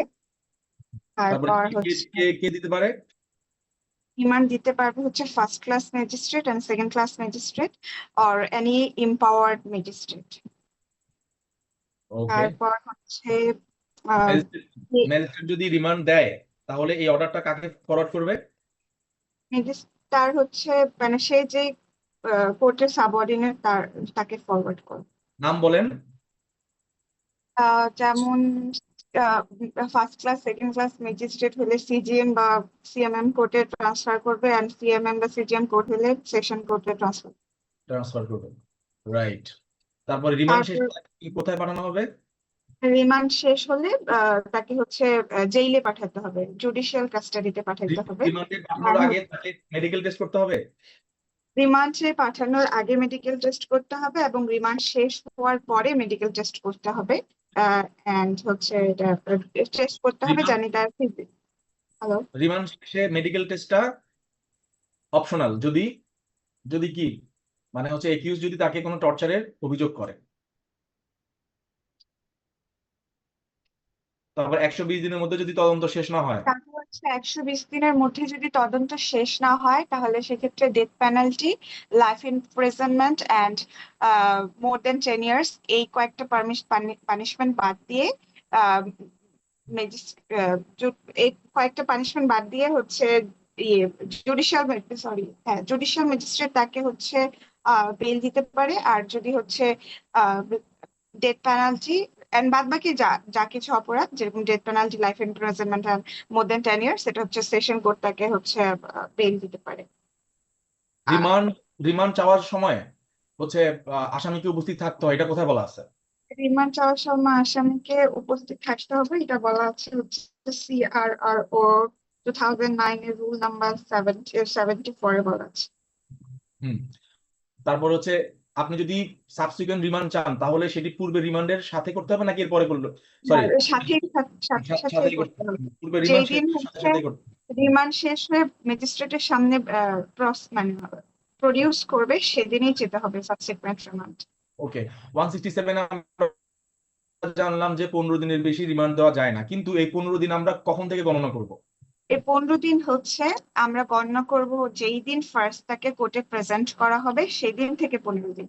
And at the same first time election. যদি সে হচ্ছে মানে মিনওয়াইল অন্য কোনো অফেন্সে তাকে অ্যারেস্ট দেখানো হয় তাহলে সেই অফেন্সের জন্য যেদিন তাকে কোর্টে প্রেজেন্ট করা হবে সেই দিন থেকে আরো মানে সাবসিকুয়েন্টলি আরো হচ্ছে 15 দিন তাকে রিমান্ড চাওয়া যাবে। রাইট। আপনি আছেন? জি ভাইয়া। ওকে। তারপরে হচ্ছে সাবসিকুয়েন্ট যে রিমান্ড গুলো দেওয়া হবে সেগুলো শর্ট শর্ট টাইমের জন্য দেওয়া হবে, বেশি লম্বা সময়ের জন্য দেওয়া হবে না। রিমান্ড কেন দেওয়া মানে হয়, মানে কি কি শর্টেস্ট কারণে পসিবল টাইমের জন্য রিমান্ড কেন দেওয়া হয় বলেন তো, মানে কি জন্য? রিমান্ড মেইনলি দেওয়া হয় হচ্ছে আহ, মানে কনফেশনাল স্টেটমেন্টের জন্য। না না, কনফেশনাল স্টেটমেন্টের জন্য কোথাও বলা হয়েছে? রিমান্ড দেওয়া হয় এই যে লেখা আছে না, এই যে কেন দেওয়া হয়? রিমান্ড কেন দেওয়া জরুরি, নেসেসারি কেন? এই যে আইডেন্টিফিকেশন অফ এনি সেই পার্সনটাকে মানে আইডেন্টিফিকেশন অফ পার্সন ডিসকভারি হ্যাঁ এটা discovery or identification of any property or any person. হ্যাঁ, কোনো ব্যক্তি বা সম্পত্তির হচ্ছে কি করা, আইডেন্টিফিকেশন বের করার জন্য অথবা অন্য যে কোনো বিশেষ কারণে, বিশেষ কারণ। ওকে। তারপরে একবার যদি রিমান্ড থেকে ফেরত এসে কোনো আসামি যদি একবার কনফেশন না করে তাকে কি আবার রিমান্ড দেওয়া যাবে? না, তাকে আর এগেইন রিমান্ড দেওয়া যাবে না, তাকে জেল হাজতে পারে। হ্যাঁ। আর একটা মামলাতে কোনোভাবেই রিমান্ডের পিরিয়ড 15 দিনকে এক্সিড করবে না, এই যে একটা এই যে করার এই পর আছে এগেইন রিমান্ড চাওয়া যাবে না। হ্যাঁ সুযোগ। ওকে, মোটামুটি এবার আসি আমরা এই যে দেখেন, ধরেন এর নাম হচ্ছে রুবেল, এর নাম কি? রুবেল। রুবেল কিলিং কেস সম্পর্কে কে জানেন বলেন তো? ঢাকা ইউনিভার্সিটির কে কে আছে একটু জিজ্ঞেস করি। জাহিদ, জাহিদ শুনতে পাচ্ছ? জি ভাই, কেসের নাম শুনছি বাট ফ্যাক্ট এই মুহূর্তে মাথায় নাই, ভুলে গেছি। এটা আলোচনা হয় নাই? হ্যাঁ ভাই, ক্লাসে হয়েছিল আলোচনা। তুমি ছিল না? ভাই এখন মনে করতে পারতেছি না আর কি। আচ্ছা আচ্ছা, ঠিক আছে। তাইলে এই গল্পটা, এটা আমার হচ্ছে আমি একটা সিআরপিসি অ্যামেন্ডমেন্টের উপরে একটা সেমিনার করছিলাম অনলাইনে। তো সেখানে আমি একটা পিডিএফ দিছিলাম, আপনাদের সবার কাছে থাকার কথা। সেখান থেকে আমি এটা আবার এখানে লিখছি, আনছি, অনেক গবেষণা করে বের করছি, এটা অনেক তথ্য পড়াশোনা করে জোগাড় করছি। এটা কে পড়বেন বলেন তো? সুন্দর করে কে পড়তে পারবেন?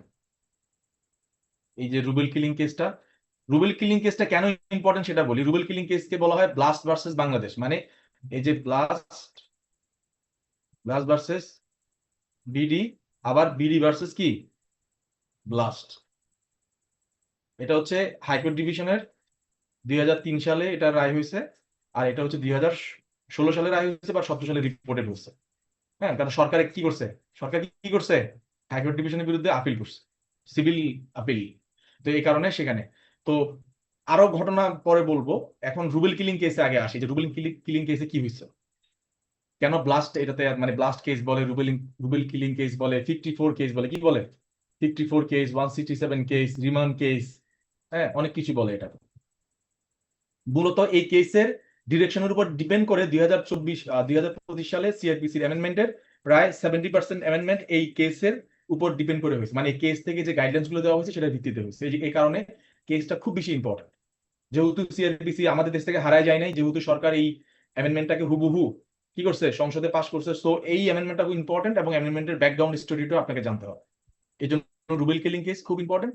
যখনই পরীক্ষা তো রিমান্ড থেকে প্রশ্ন আসবেই, 54 এর প্রশ্ন আসবেই, তো সেক্ষেত্রে 164 এর নিয়ে প্রশ্ন আসবে, সেক্ষেত্রে রুবেল কিলিং কেসটা টুস করে যদি লিখে দিতে পারেন মার্কস ভরপুর পাবেন। তো এখন তাহলে কে পড়বেন এটা সুন্দর করে? ভাই আমি হ্যাঁ পড়ো, সুন্দর করে পড়ো। উল্লেখ্য, গ্রেপ্তার সংক্রান্ত নতুন বিধান, 54 ধারার নতুন সন্নিবেশ, রিমান্ড সংক্রান্ত নতুন বিধানসমূহ, Bangladesh and others versus BLAST and others 69 DLR 2017 বা রুবেল কিলিং কেস এর রায় থেকে অনুপ্রাণিত। রুবেল কিলিং কেসের মূল ঘটনা হলো শামীম রেজা রুবেল নামে ইন্ডিপেন্ডেন্ট ইউনিভার্সিটির এক শিক্ষার্থীকে 1998 সালে ডিবি পুলিশ তুলে নিয়ে যায় তার সিদ্ধেশ্বরী রমনার বাসা থেকে। তুলে নিয়ে অবৈধ অস্ত্র রাখার অভিযোগে তাকে ব্যাপক জিজ্ঞাসাবাদ ও মারধর করা হয়। পরে পুলিশ হেফাজতে থাকাকালীন তাকে নিয়ে অস্ত্র উদ্ধারে যায় ডিবি। সেখানেও তাকে ব্যাপক মারধর করা হয়, যা তার প্রতিবেশীরাও শুনতে পায়। পরে ওই দিন সন্ধ্যায় রুবেল মারা যায়। এই ঘটনা সারা দেশে ব্যাপক আলোচনা সমালোচনার জন্ম দেয়। তৎকালীন সরকার সাবেক বিচারপতি হাবিবুর রহমান খানকে দিয়ে একটি কমিশন গঠন করে এই ঘটনার সঠিক অনুসন্ধানের জন্য। কমিশন 11 দফা সুপারিশ করে। এদিকে রুবেলের বাবা আব্দুর রব মিয়া বাদী হয়ে ডিবি পুলিশের এসি আকরাম হোসেন সহ 14 জনের বিরুদ্ধে হত্যা মামলা করেন, যেখানে আদালত 13 জনকে যাবজ্জীবন সাজা দেন আর রুবেলের প্রতিবেশী মুকুলি বেগমকে 1 বছরের সাজা দেন। নাগরিকের গ্রেফতার সংক্রান্ত সুরক্ষা ও রিমান্ড বিষয়ে ওই বছর ব্লাস্ট এই পিআইএল করে, যার রায় হয় 2003 সালে। রায়ে 54 ধারা ও 167 ধারাকে আরো জবাবদিহিতার আওতায় আনা এবং গ্রেপ্তার সংক্রান্ত সুরক্ষা নিশ্চিতকরণের জন্য 15টি নির্দেশনা দেওয়া হয়। এই রায় দেন বিচারপতি হামিদুল হক চৌধুরী ও বিচারপতি সালমা মাহমুদ চৌধুরী। তৎকালীন বিএনপি সরকার উক্ত রায়ের বিরুদ্ধে মহামান্য আপিলেট ডিভিশনে আপিল করেন। বাংলাদেশের সর্বোচ্চ আদালত 14 মে 2016 সালে আপিলটি খারিজ করে দেন এবং আগের 15 দফার সাথে মিলিয়ে নতুন করে 19 দফা নির্দেশনা নিম্নে নিয়ে আসেন, যার মাধ্যমে 10টি দেয়া হয় আইন শৃঙ্খলা বাহিনীর জন্য আর 9টি বিচারক, ম্যাজিস্ট্রেট ও ট্রাইব্যুনালের জন্য। এই সংশোধনীতে যার 95 নির্দেশনাই রাখা হয়েছে। 95% রাখা হয়েছে। আপনারা কি এত মানে খুবই ডিটেইল ইনফরমেশন নিয়ে রুবেল কিলিং কেসটা আর কোথাও পড়ছিলেন? হুম না। আমি না, প্রায় পড়ি নাই। 2 দিন ধরে গবেষণা করে এই তথ্যগুলো বের করছি। ওই যে যখন আমি ওয়েবিনারটা করছিলাম, আর ডেইলি স্টারে এটার উপর একটা আর্টিকেল লিখছি, আপনারা চাইলে সেখানে দেখে আসতে পারেন। যদি রুবেল কিলিং কেস নিয়ে ওখানে আলোচনা করি নাই, ওটা ইরেলেভেন্ট ছিল, বাট দেখতে পারেন। সিআরপিসি অ্যামেন্ডমেন্টস নিয়ে আমার একটা আর্টিকেলস আছে ডেইলি স্টারে। তো এইখানে যতগুলো তথ্য আমি পাইছি সবগুলো নিয়ে মোটামুটি একটা সামারি করার চেষ্টা করছি, কারণ আমি কোথাও রুবেল কিলিং কেস নিয়ে ওই রকম কোনো আলোচনা পাই নাই। তো এখানে মোটামুটি যেমন এসি আকরাম, তারপরে হচ্ছে যে মুকুলি বেগম, তারপরে 13 জনকে যাবজ্জীবন দিছে, ইভেন রায় কে দিচ্ছে সেটাও আমাদেরকে জানতে হবে, কারণ এত সাহস করে তখন পুলিশ তো সবসময় বুঝেন তো, পুলিশের বিরুদ্ধে কোনো কিছু করলে একটা গোষ্ঠী নারাজ হয়ে যায়, তো তাদেরকে নির্দেশনা দেওয়া হচ্ছে। হ্যাঁ, তো সেই বিচারকদের নামও জানতে হবে, তারা কারা, যারা সাহস দেখাইছে। তারা হচ্ছে সালমা মাসুদ চৌধুরী এবং হামিদুল হক চৌধুরী। এখানে একটা কমিশনও হয়েছে, কমিশনটা কার আন্ডারে হয়েছে? বিচারপতি হাবিবুর রহমান খান। আমাদের এই দেশে যে রিসেন্ট যে রামিসা হত্যাকাণ্ডের সময় যে একটা বিশাল একটা যে মানে ভাইরাল হইলো, ওই সময় তো নেট কিছুই ছিল না, তখন কিন্তু ভাইরাল হয়ে গেছে। এই ভাইরাল হওয়ার কারণে সরকার কি গঠন করতে হয়েছে? কমিশন গঠন করতে হয়েছে, এবং হাবিবুর রহমানকে দিয়ে কমিশন গঠন করে সরকার একটা 11 দফা সুপারিশ করছে, এবং সুপারিশ গুলো তো হচ্ছে ফাইলের তলে পড়ে থাকে। এবং দেখা যাচ্ছে যে ওই যে আব্দুর রব মিয়া মানে রুবেলের যে বাবা, তিনি মামলা করলেন। তো পরে আচ্ছা, সাজা মাজা সবকিছু হইলো, কিন্তু একটা সাজার মাধ্যমে তো আর বাকি সিটিজেনদেরকে তো আর সেফটি দেওয়া যাচ্ছে না, রাইট? তখন ব্লাস্ট এগিয়ে আসলো। ব্লাস্ট বললো যে না, এই যে 54 কে কাউকে তুপ করে ধরে নিয়ে গিয়ে তুমি পিটাবা, অস্ত্র উদ্ধার করতে গিয়ে মারা ফেলবা, তারপর হচ্ছে রিমান্ডে নেওয়ার কথা বলে হচ্ছে ইচ্ছা মতো মারধর করবা, এগুলার একটা সেফগার্ড থাকা উচিত। কারণ আপনাদেরকে আমি 54 বা 167 যে পড়াইছি, যা যা সিআরআরওতে আছে, যা যা পিআরবিতে আছে, তা সব পড়াইছি। কোথাও কি পাইছেন যে সামনে যে গাইডলাইন্স গুলো আছে এইগুলোতে কখনোই ছিল না? না থাকার কারণে পুলিশ যা ইচ্ছা তাই করতো। এই কারণে একটা গাইডলাইনের একটা প্রয়োজন ছিল বলে ব্লাস্ট এই মামলাটা করে, পিআইএলটা করে 1998 করে। পরে 2003 সালে রায় হয়, এবং সেখানে হচ্ছে তৎকালীন বিচারপতি হামিদুল্লাহ চৌধুরী এবং সালমা মাসুদ চৌধুরী তারা 15টা নির্দেশনা দেয়। হ্যাঁ, আর পরবর্তীতে সরকার এটার বিরুদ্ধে কি করে আপিল করে। তার মানে সরকার এটা মানতেছে না যে আমরা এই নির্দেশনা মানবো না। আপিল করা মানে তো হচ্ছে তারা মানে না। তো আপিল করে, এবং সেই আপিলের রায়টা হয় কখন? 24 মে 2016 সাল। তখন আওয়ামী লীগ সরকার হচ্ছে ক্ষমতায়, আপিল করছে কিন্তু বিএনপি সরকার। তো পরবর্তীতে মানে জাস্টিস সুরেন্দ্র কুমার সিনহার নেতৃত্বে যে অ্যাপিলেট ডিভিশন ছিল, তারা আগের 15 দফা তো রাখছে, এর পাশাপাশি আরো কিছু যুক্ত করে মোট কয় দফা করছে এটাকে? 19 দফা 19 করছে। এর মধ্যে 10টা হচ্ছে কার জন্য? ল এনফোর্সিং এজেন্সির জন্য, আর 9টা হচ্ছে কার জন্য? জাজ, ম্যাজিস্ট্রেট এবং ট্রাইব্যুনালের জন্য। Clear? This is Rubel killing case. আর রুবেলকে কি করা হয়েছিল? রুবেলকে হচ্ছে তার বাসা থেকে তুলে নিয়ে যায়। সেই বাসাটা কোথায়? সিদ্ধেশ্বরী রমনা, যারা এখানে গেছেন চিনবেন। অস্ত্র উদ্ধারের জন্য তুলে নিয়ে যায়, নিয়ে মারধর করে, এবং তো পুলিশের কাছে যদি মরে অবশ্যই সেটা পুলিশ হেফাজতে মারা গেছে, রাইট? তো এটা নিয়ে ব্যাপক, যেহেতু ইউনিভার্সিটি স্টুডেন্ট ছিল, ব্যাপক আলোচনা সমালোচনা হচ্ছে, ভাইরাল হয়ে গেছে বিষয়টা। ভাইরাল হয়ে গেলে তো সরকার একটু নড়েচড়ে বসে, এই হচ্ছে বিষয়। তো রুবেলকে গ্রেফতার করছিল কত ধারায়? 54। কত ধারায়? 54। এই 54 নিয়ে এই জন্য হচ্ছে একটা একটা মানে পুলিশ কিভাবে অ্যারেস্ট করবে, 54 কিভাবে হচ্ছে পুলিশ তামিল করবে, এগুলো নিয়ে একটা গাইডলাইনের প্রয়োজন ছিল। তো সেটা এখানে দেওয়া হয়েছে। তো প্রথম প্রথম আমরা এখানে দুইটা জাজমেন্ট পাই, একটা হচ্ছে হাইকোর্ট ডিভিশনের, একটা হচ্ছে কিসের? অ্যাপিলেট ডিভিশনের। তো হাইকোর্ট ডিভিশনেরটা লিখবেন, এভাবে লিখবেন। হাইকোর্ট ডিভিশনেরটার সময় কি ব্লাস্ট আগে লিখবেন, ব্লাস্ট ভার্সেস কি বিডি, আর অ্যাপিলেট ডিভিশনেরটা লিখবেন কি বিডি ভার্সেস ব্লাস্ট। উল্টাপাল্টা লিখলে কিন্তু মার্কস কাটা যাবে, কারণ এখানে কিন্তু সরকার আপিল করছে। তো দেখেন, Bangladesh legal aid services trust and another petitioner versus Bangladesh. মানে বাংলাদেশ তো আর হাইটা হাইটা এসে কোর্টে যায় না। বাংলাদেশ প্রেজেন্টেড হয় থ্রু কি স্বরাষ্ট্র মন্ত্রণালয়, তারপরে আর যারা যারা আছে আর কি, সচিবালয়, স্বরাষ্ট্র, basically home ministry of home affair, স্বরাষ্ট্রমন্ত্রী। তো স্বরাষ্ট্র সচিবকে করা হয়েছে, সেক্রেটারিকে। মন্ত্রী তো আর হয় না, সেক্রেটারিকে করতে হয়, যেহেতু সে সচিবিক দায়িত্ব পালন করে। তো আমি আপনাদের জন্য, যেহেতু আপনারা খুঁজতে খুঁজতে পাগল হয়ে যাবেন, আপনার মনে আছে আজকে আমি হোয়াটসঅ্যাপে আপনাদেরকে দুইটা কেস দিছি, পাইছেন সবাই? জি স্যার। আপনারা একটু কষ্ট করে এটা পড়ে নিয়েন।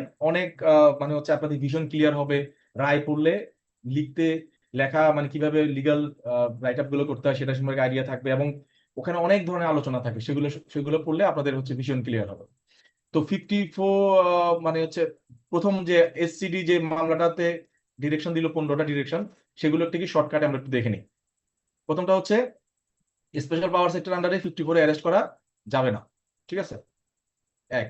তারপরে পুলিশ অ্যারেস্ট করার সময় অবশ্যই তার আইডেন্টিটি দেখাইতে হবে, অ্যারেস্টের কারণ বলতে হবে, কোনো ইনজুরি যদি মার্কস থাকে অবশ্যই হাসপাতালে ভর্তি করাইতে হবে। তারপরে তার আর হচ্ছে তার নিয়ারেস্ট যারা পার্সন আছে তাদেরকে হচ্ছে, ও না মানে যাকে অ্যারেস্ট করছে তাকে 3 ঘন্টার মধ্যে অ্যারেস্টের কারণ জানাইতে হবে, এবং তার ফ্যামিলি মেম্বারদেরকে 1 ঘন্টার মধ্যে কারণ জানাইতে হবে। তাকে লয়ারের সাথে কথা বলতে দিতে হবে, এবং ইনভেস্টিগেশন কেন 24 ঘন্টা শেষ হয় নাই সেই কারণ দর্শাইতে হবে, এবং তাকে অ্যারেস্ট করা কেন জাস্টিফাইড ছিল সেটা বলতে হবে, এবং সিডি মানে কেস ডায়েরি সাথে রাখতে হবে। তারপরে হচ্ছে ম্যাজিস্ট্রেট যদি মনে করে তাকে যে অ্যারেস্টটা জাস্টিফাইড ছিল তাকে জেলে পাঠাবে। তারপরে যদি আনজাস্টিফাইড মনে করে তাহলে তাকে ছেড়ে দিবে। আম, ও তারপরে যদি আনজাস্টিফাইড মনে হয় তাহলে ওই যে অফিসার তাকে অ্যারেস্ট করছে তার বিরুদ্ধে 220 ধারায় অ্যাকশনে যাবে।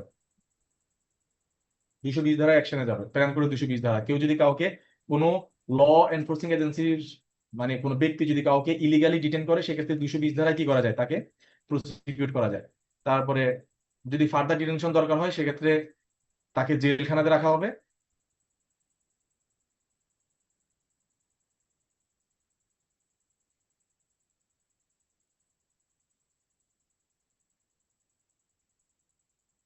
আর 3 নাম্বার পয়েন্টে একটা স্পেশাল রেকর্ডের কথা উল্লেখ আছে।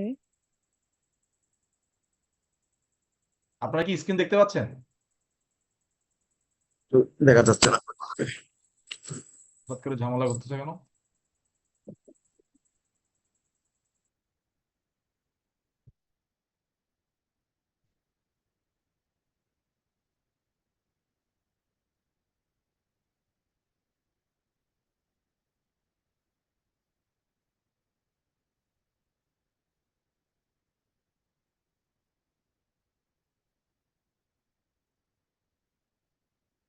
এখন দেখতে পাচ্ছেন? আপনার কি স্ক্রিন জি এখন দেখতে স্যার। পাচ্ছেন? ওকে ওকে। কি বললেন 4-এ কি কি রেকর্ড? স্যার 3 নম্বর স্পেশাল রেকর্ডের কথা লেখা আছে, এই স্পেশাল রেকর্ড জিনিসটা কি? কোথায় স্পেশাল রেকর্ড? রিজন, অ্যারেস্ট করার যে রেকর্ড, অ্যারেস্ট করার যে কারণটা সেটা লিখবে আর কি। তাকে যে অ্যারেস্ট করছে সে কারণটা লিখবে। Okay, thank you sir. Thank you sir. Okay, এটা হচ্ছে মানে 15টা আমি আপনাদের জন্য নিয়ে আসছি, খুব ইজিলি বুঝাই দিচ্ছি, আপনারা বাসায় গিয়ে একটু দেখে নিতে পারেন। এরপরে হচ্ছে লাস্টে যদি কোনো ব্যক্তি পুলিশ কাস্টডিতে মারা যায় তাহলে সে অবশ্যই ম্যাজিস্ট্রেটকে ইনফর্ম করবে, ম্যাজিস্ট্রেট সে বিষয়ে তদন্ত করবে। খুব ইজিলি আমরা 15টা গাইডলাইন দেখে ফেললাম, খুবই সহজ। এবং আপনারা যারা সিআরপিসি রিসেন্ট অ্যামেন্ডমেন্টটা দেখছেন দেখবেন যে এই বিষয়গুলো সেখানে আসছে, কিছু কিছু আসছে। এরপরে সরকার যখন আপিল করলো, আপিল করলে সেইটার রায় আসছে কবে? 24/5/16-তে। তো যেটা একটু আগে বললাম, এই এই যে 15টার সাথে যুক্ত করে আরো মানে 15টা রেখে আরো 19টা হচ্ছে তৎকালীন বিচারপতিরা দিলেন। 10টা হচ্ছে কার জন্য? ল এনফোর্সিং এজেন্সির জন্য। আর 9টা হচ্ছে ম্যাজিস্ট্রেট, ট্রাইব্যুনাল এবং জাজের জন্য। সেটা কি? খুবই ইজি। আপনারা জাস্ট মেইন আইডিয়াটা দেখেন। মেমোরান্ডাম অফ পুলিশকে, এটা হচ্ছে পুলিশের জন্য, ল এনফোর্সমেন্ট এজেন্সিস। এটা শুধু পুলিশ না, এটা হচ্ছে পুলিশ, র্যাব বা যারা যারা হচ্ছে আইন শৃঙ্খলা মানে ইবি সাথে থাকবেন সবাই, বিজিবি, বিডিআর, হচ্ছে এভরিওয়ান, সেনাবাহিনী সবাই। তো তারা যখন অ্যারেস্ট করবেন সেখানে অবশ্যই তারা একটা মেমোরান্ডাম অফ অ্যারেস্ট তৈরি করবেন। 25 সালের অ্যামেন্ডমেন্টে কিন্তু এটা পুরোটা দেওয়া হয়েছে, কিভাবে মেমোরান্ডাম অফ অ্যারেস্ট তৈরি করতে হবে সব দেওয়া আছে। সেখানে অবশ্যই সিগনেচার, যাকে অ্যারেস্ট করা হচ্ছে তার সিগনেচার নেবেন, এটা 1 নাম্বার। 2 নাম্বার হচ্ছে ওই যে সেম রিলেটিভকে বলবেন, জানাবেন, ফ্রেন্ড রিলেটিভ না থাকলে ফ্রেন্ডকে জানাবেন। কয় ঘন্টার মধ্যে? 12 ঘন্টার 12 মধ্যে। ঘন্টা খুবই ইজি, খুবই ইজি, জাস্ট কমন সেন্স ব্যবহার করেন। হচ্ছে অ্যারেস্টের গ্রাউন্ড গুলো হচ্ছে তার সে ডায়েরিতে সে লিখে রাখবে। তারপর হচ্ছে অবশ্যই কাউকে যদি অ্যারেস্ট করা হয় সেখানে মানে আপনি যদি রিমান্ড চান, কারো যদি রিমান্ড আপনি চান, সেখানে 54-এ রিমান্ড চাওয়ার কোনো সুযোগ নেই। কি করতে হবে? আগে কেস ফাইল করতে হবে। কি করতে হবে? Case file. কেস ফাইল করলে কি আর 54 থাকতেছে? থাকতেছে? কথা বলো না। না কেস থাকতেছে, থাকতেছে। থাকতেছে না। গুড। তো রিমান্ড চাইতে হলে অবশ্যই আপনাকে তার বিরুদ্ধে আগে একটা জিআর মামলা স্টার্ট করতে হবে, এফআইআর করতে হবে, তারপর রিমান্ড চাইতে হবে। তারপরে স্পেশাল পাওয়ার সেক্টর আন্ডারে, স্পেশাল পাওয়ার সেক্টরের জন্য 54-এ অ্যারেস্ট করা যাবে না, মানে আপনি স্পেশাল পাওয়ার সেক্টরের জন্য 54-এ অ্যারেস্ট করতে পারবেন না প্রিভেন্টিভ ডিটেনশনের জন্য। তারপরে অবশ্যই আইডেন্টিটি ডিসক্লোজ করতে হবে, ইনজুরি থাকলে সেগুলো নিয়ে সেগুলা সেগুলোর জন্য হচ্ছে মেডিকেল অফিসারকে দেখাইতে হবে, সেই রিলেটেড নথি সংগ্রহ করতে হবে। তারপরে হচ্ছে কাউকে যদি তার রেসিডেন্স থেকে অ্যারেস্ট করা না হয় তাহলে তার আত্মীয় স্বজনকে অবশ্যই 12 ঘন্টার মধ্যে জানাইতে হবে, লয়ারের সাথে কথা বলতে দিতে হবে, মানে আগের গুলো কিন্তু থাকতেছে, খেয়াল করেন। তারপরে ম্যাজিস্ট্রেটকে অবশ্যই বলতে হবে কেন 24 ঘন্টার মধ্যে তদন্ত শেষ করা হইলো না রিমান্ডের ক্ষেত্রে। তারপরে হচ্ছে এরপরে আসতেছে গাইডলাইন ফর ম্যাজিস্ট্রেট, জাজ এবং ট্রাইব্যুনাল। তাহলে দেখেন আমাদের ওই বিচারপতিরা শুধুমাত্র ল এনফোর্সিং এজেন্সিকেই গাইডলাইন দেয় নাই, ম্যাজিস্ট্রেটকেও দিচ্ছে, জজ সাহেবকে দিচ্ছে, ট্রাইব্যুনালকেও দিচ্ছে, সবাইকে দিচ্ছে। কি বলতেছে?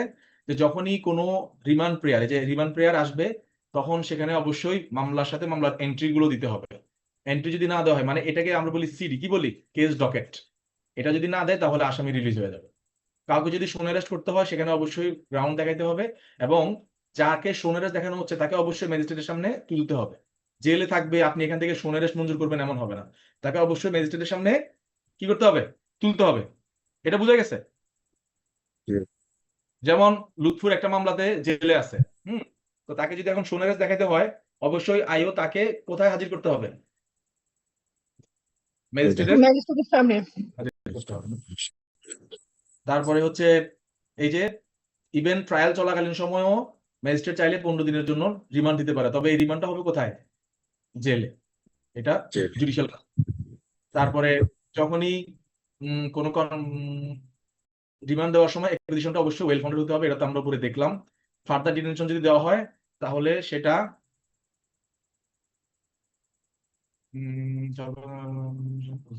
যদি সে দিতে পারে, যদি তিনি প্রপার এবং ফিট মনে করেন, তারপরে হচ্ছে জুডিশিয়াল কাস্টডিতে পাঠাবেন।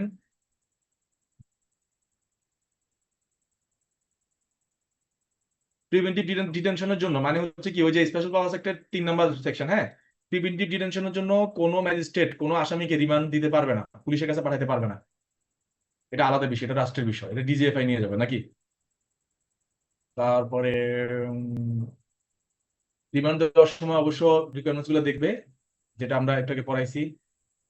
তারপরে হচ্ছে আর যদি কোনো ল এনফোর্সিং এজেন্সি যদি কাউকে মানে বেআইনিভাবে আটক করে, তাহলে তার বিরুদ্ধে কয় ধারায়, পেনাল কোডে কয় ধারায়, 220 ধারায়।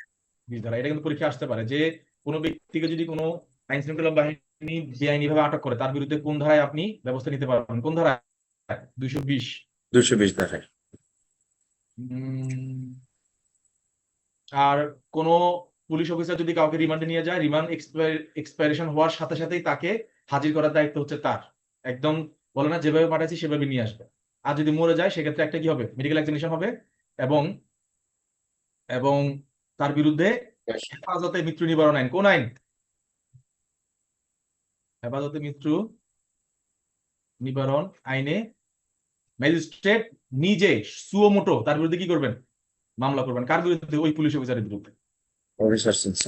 হেফাজতে মৃত্যু নিবারণ আইন হয়েছে 2013 সালে, আর এর রায় হয়েছে কত সালে, 2016 সালে। দেখেন কি সুন্দর করে ওই আইনটা এখানে মানে হচ্ছে ওনারা নিয়ে আসছে। আর যদি কারো শরীরে যদি নির্যাতনের আঘাত মানে চিহ্ন থাকে, বা কেউ যদি মারা যায় টর্চারের কারণে যদি মারা যায়, তাহলে ম্যাজিস্ট্রেট, আমি যে একটু আগে বললাম, ম্যাজিস্ট্রেট সুও মোটু ওই পুলিশ অফিসারের বিরুদ্ধে মামলা নেবেন। কোন সেকশন আন্ডারে লিখেন, বড় বড় করে খাতার মধ্যে লিখেন, 190 একে হচ্ছে ম্যাজিস্ট্রেটের সুপার পাওয়ার। এটা কি পাওয়ার, সুপার পাওয়ার। কেউ অভিযোগ দিক না দিক, ম্যাজিস্ট্রেট তার বিরুদ্ধে, এই যে লেখা আছে, without awaiting the filing of case under section 4 or 5 the magistrate shall take cognizance, মানে নিজে তার বিরুদ্ধে অ্যাকশনে যাবেন। কার বিরুদ্ধে, ওই পুলিশ অফিসারের বিরুদ্ধে। তাহলে দেখেন কত সেফগার্ড দিল। এই ক্ষমতা ম্যাজিস্ট্রেটকে দেওয়া হয়েছে যে ম্যাজিস্ট্রেট যদি কোনো পুলিশ অফিসার রিমান্ডে নিয়ে যদি বা কাস্টডিতে নিয়ে যদি কোনো আসামিকে বা কোনো ব্যক্তিকে মেরে ফেলে, তাহলে পুলিশ মনে করবে কি যে আমার বিরুদ্ধে কে মামলা করবে।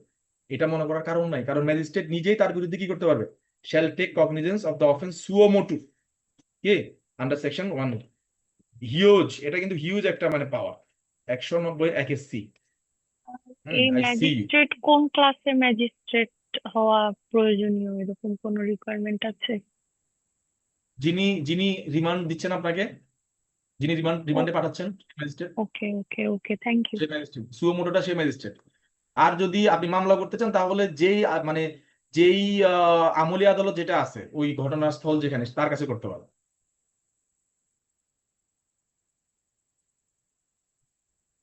ওকে, এই যে মেডিকেল বোর্ড টোড করবে, materials information to a magistrate that a person has been। তো এখানে দেখেন, তার মানে আমরা কি জানতে পারলাম যে যে যদি ম্যাজিস্ট্রেটের কাছে এই ধরনের তথ্য আসে যে কোনো ব্যক্তিকে রিমান্ডে নিয়ে মেরে ফেলা হয়েছে বা নির্যাতন করা হয়েছে, দেখেন শব্দটা চেঞ্জ করা নেই, নির্যাতন পুরোপুরি রেখে দিচ্ছে, নির্যাতন করা হয়েছে, তাহলে তিনি একটা মেডিকেল বোর্ড গঠন করবেন। এবং মেডিকেল বোর্ডে যদি এটা বেরিয়ে আসে যে হ্যাঁ আসলে টর্চারের কারণে সে মারা গেছে, হ্যাঁ, they has been tortured or died due to torture, right, medical বোর্ডের যদি মেডিকেল এভিডেন্স যদি এটা শো করে, রিভিলস করে যে আসলে সে টর্চারের কারণে মারা গেছে, তখন ম্যাজিস্ট্রেট ওই পুলিশ অফিসার বা তার ঊর্ধ্বতন কর্মকর্তা বা anyone who are related to this case, to this incident, তাদের বিরুদ্ধে তার সুপার পাওয়ার অ্যাপ্লাই করে। ম্যাজিস্ট্রেটের সুও মোটো ক্ষমতা কোথায় আছে, 190 একের সি। এটা 3বার করে খাতার মধ্যে লেখেন, এটা ভুলবেন না। 190 এর 1 সি এর আন্ডারে তাদের বিরুদ্ধে অ্যাকশন নিবেন। তখন তাকে ওই আইনের 4 ধারা বা 5 ধারার জন্য ওয়েট করা লাগবে না যে somebody has to file a case, কোনো দরকার নাই। He can take cognizance against them suo motu without awaiting that somebody could file a case against them, কোনো দরকার নাই। এবং সে অনুযায়ী এরকম হয়েছে, অনেক অনেক পুলিশ অফিসারের বিরুদ্ধে এরকম অ্যাকশন হয়েছে, তারা জেলে আছে এবং সাজাও হয়েছে, অনেক লাইফ ইমপ্রিজনমেন্ট হয়েছে, 10 years খাইছে, এরকম অনেক আছে। এখন আমরা একটু দেখি যে আমরা রিমান্ড শব্দটা 167 এ নাই, রিমান্ড শব্দটা কোথায় আছে, কোথায় আছে, 344 কোথায় আছে, 344 ও রিমান্ডের কথা বলা আছে। তাহলে 344 এর রিমান্ডটা আসলে কি? সেটা আমাদের একটু জানা উচিত না? 344 রিমান্ড থেকে এটা দিয়ে শেষ করবো, আজকে আর বেশি পড়াবো না, আপনারা একটু থাকেন, কারণ কোনো কিছু মিস করলে রিমান্ড শব্দটা 344 এ আছে, যদিও রিমান্ড পুলিশ রিমান্ড হয় 167 এ। তো এখানে একটু দেখেন, remand under section 167 of the code of criminal procedure applies during the investigation phase. তার মানে 167 হচ্ছে পুলিশ রিমান্ড, আর এটা হচ্ছে কি ইনভেস্টিগেশনের সময়, এটা হচ্ছে চার্জশিট ফাইলের আগে। আর 344 এর যে রিমান্ড, এটা হচ্ছে ইনকোয়ারি অথবা ট্রায়াল ফেজ, মানে ওই যে যেটা আপনাদেরকে বলছিলাম চ্যাপ্টার 20 এবং চ্যাপ্টার 23 এ, বা এটা হচ্ছে আফটার দ্য চার্জশিট বা রিপোর্ট হ্যাজ বিন সাবমিটেড অথবা after the cognizance has been taken by the court. তো এটা আপনাদের অনেকের কাছে প্রশ্ন থাকতে পারে, তাহলে ভাইয়া পার্থক্যটা কি? পার্থক্যটা আমি আপনাদের জন্য লিখেছি, সেটা হচ্ছে এটা হচ্ছে বলেন আমার মুখে মুখে বলেন, 167 এর রিমান্ডটা কোন স্টেজে? কোন স্টেজে? ইনভেস্টিগেশনস ইনভেস্টিগেশন 344 এরটা হচ্ছে ট্রায়াল স্টেজে, রাইট? ট্রায়াল তো ইনকোয়ারি এটা হচ্ছে যখন এটা হয় যখন পুলিশ 24 ঘন্টার মধ্যে কি করতে পারে না, তদন্ত শেষ করতে পারে না। আর এটা হয় যখন কোর্ট মামলা পোস্টপোন বা অ্যাডজর্ন করে, যে আরো এভিডেন্স পাওয়া যেতে পারে, তবে এই এভিডেন্স পাওয়ার ক্ষেত্রে আসামি যদি ভিতরে থাকে তাহলে সুবিধা হয়। এই জন্য তাকে কোথায় নিয়ে যায়? ভিতরে নিয়ে যায়। ভিতরে মানে কি? জেল। বলে না আসামি ভিতরে গেছে মানে কি? জেল। তো এটা কয়দিনের জন্য? এটাও কিন্তু 15 দিনের বেশি না। পারপাস হচ্ছে কি, to allow police time to collect evidence, এটা পুলিশ করবে। আর এখানে হচ্ছে to detain the accused when proceedings are delayed due to valid reason, এবং হচ্ছে ম্যাটেরিয়ালস উইটনেস এদেরকে জোগাড় টোগাড় করার জন্য তাকে ভিতরে রাখা দরকার। কাস্টডি, এটাকে বলে পুলিশ কাস্টডি, হ্যাঁ, অথবা জুডিশিয়াল কাস্টডি। আর এটা হচ্ছে পিওরলি 344 হচ্ছে কি পিওরলি জুডিশিয়াল কাস্টডি। এটা হচ্ছে can be granted by any magistrate, হ্যাঁ, if they do not have, even যদি কোনো ম্যাজিস্ট্রেটের জুরিডিকশন নাও থাকে এটা দেওয়া যায়। আর 344 টা অবশ্যই যে ম্যাজিস্ট্রেট বিচার করতেছেন, কি করতেছেন, বিচার বা ট্রায়াল করতেছেন তিনি দিবেন। ওকে, 167 কিন্তু রিমান্ড দিতে গেলে যে ওই ম্যাজিস্ট্রেটের জুরিডিকশন থাকতে হবে তা কিন্তু না। কিন্তু 344 এর রিমান্ড দিতে গেলে ওই বিচারক অবশ্যই সেটার ওই ট্রায়ালের বিচারক হইতে হবে। আর এখানে হচ্ছে ম্যাক্সিমাম 15 দিন দিতে পারবে, এখানে ম্যাক্সিমাম 15 দিন দিতে পারবে।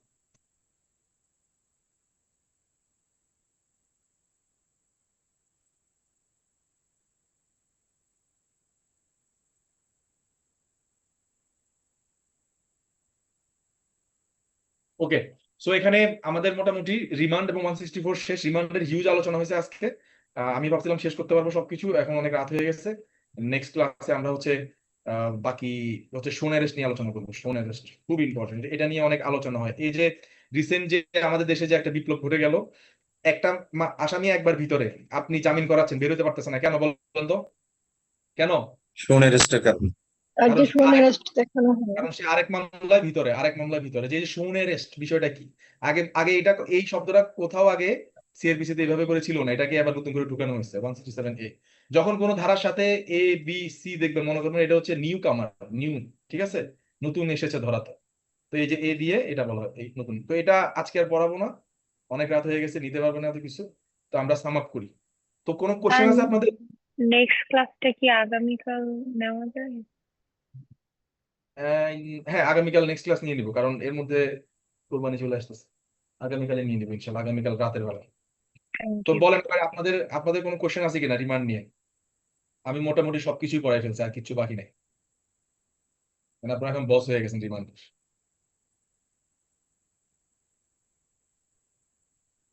কারো কোনো কোশ্চেন আছে?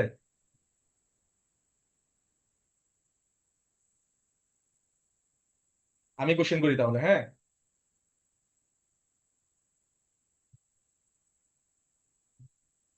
আর হেফাজতে মৃত্যু নিবারণ আইনের বিশেষ কি কিরকম একটা হত্যাকাণ্ড ছিল? কোথায় কোথায়? হেফাজতে কি হয়েছে বুঝি নাই। হেফাজতে মৃত্যু নিবারণ আইন, এই আইনটারও পেছনে কি এরকম একটা হত্যাকাণ্ড ছিল? মিস্টেকেন। মেবি এরকম একটা ঘটনা ছিল, মানে বা এটা রুবেল কিলিং কেস বা এরকম আরো কাস্টোডিয়াল ডেথের কারণে এটা 13 সালে হচ্ছে খুবই গুড ফেথ নিয়ে কিন্তু সরকার আইনটা করছে। কিন্তু এই আইনটা করে যে পুলিশের যে আনফেটার্ড রাইট ছিল, এটাকে যে কাটেল করছে পুলিশ, কিন্তু মনে মনে ক্ষুণ্ণ হয়েছে যে মানে আমাদেরকে তো একটা শৃঙ্খলার মধ্যে, একটা রেগুলেশনের মধ্যে এখন নিয়ে আসে। পুলিশ বেসিক্যালি রেগুলেটেড হয় পুলিশ অ্যাক্ট পিআরবি, সিআরপিসি এগুলো দিয়ে, হ্যাঁ, অথবা মাঝে মধ্যে আইজি কিছু এরকম আদেশ করেন এগুলো দিয়ে। কিন্তু এই আইনটা হওয়ার পর পুলিশ এখন মানে কোনো কাস্টডিতে যদি একটা আসামি নিজে যদি আপনার ধাক্কা খেয়ে পড়েও যায়, পুলিশ ভয় পায় আল্লাহ এটা আমার এগেনস্টে আবার আসে কিনা। হ্যাঁ, কারণ আসামি যদি এসে কোর্টে বলে যে স্যার আমাকে মারছে, এই যে দেখেন মুখের মধ্যে দাগ, অথচ দেখা যাচ্ছে সে পড়ে গেছে, তখনই কিন্তু পুলিশ ইনকোয়ারির মুখোমুখি হয়। বুঝতে পারছেন?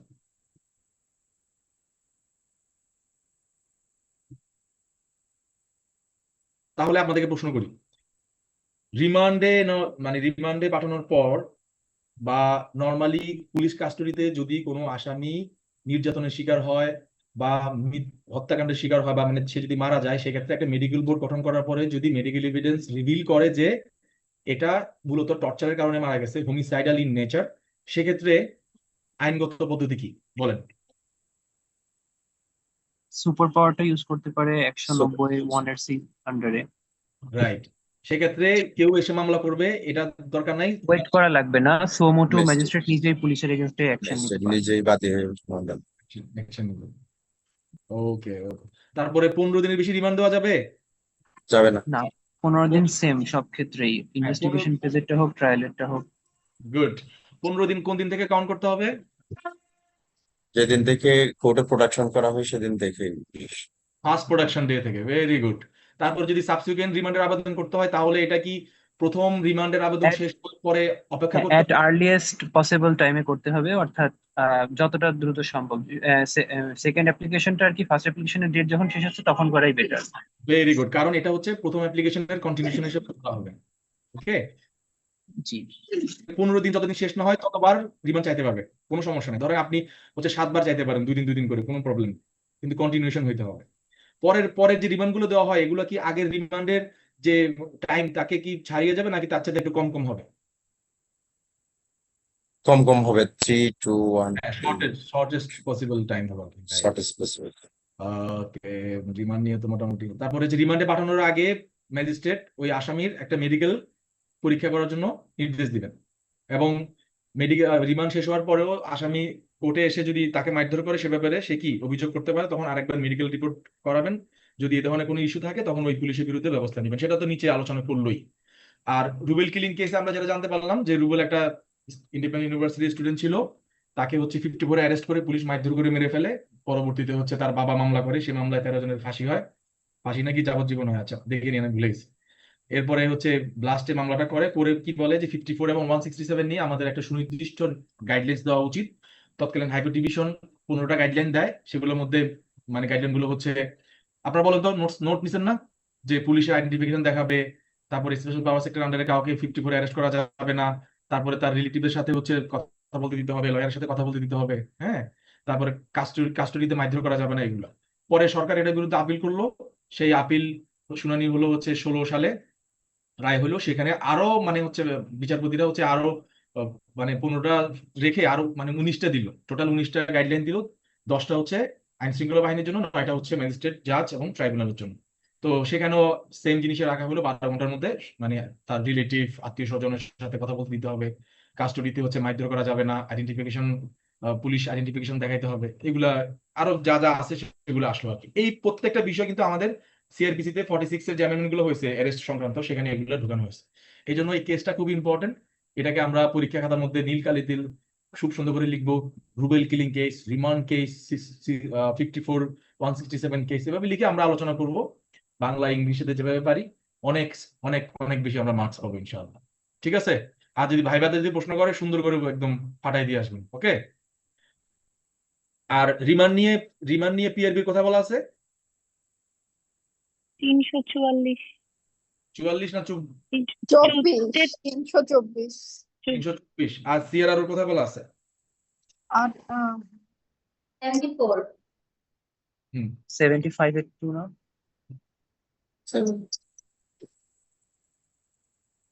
ওকে, তো এখানে মোটামুটি আলোচনা শেষ। এই দেখেন বিষয়গুলা খুব ট্রিকি, তো কোর্টে প্র্যাকটিক্যালি এগুলা আপনারা যদি না দেখেন বুঝতে পারবেন না। আমি চেষ্টা করছি আপনাদেরকে ওই ফ্লেভারটা দেওয়ার জন্য, হোপফুলি আপনারা ধরতে পারছেন।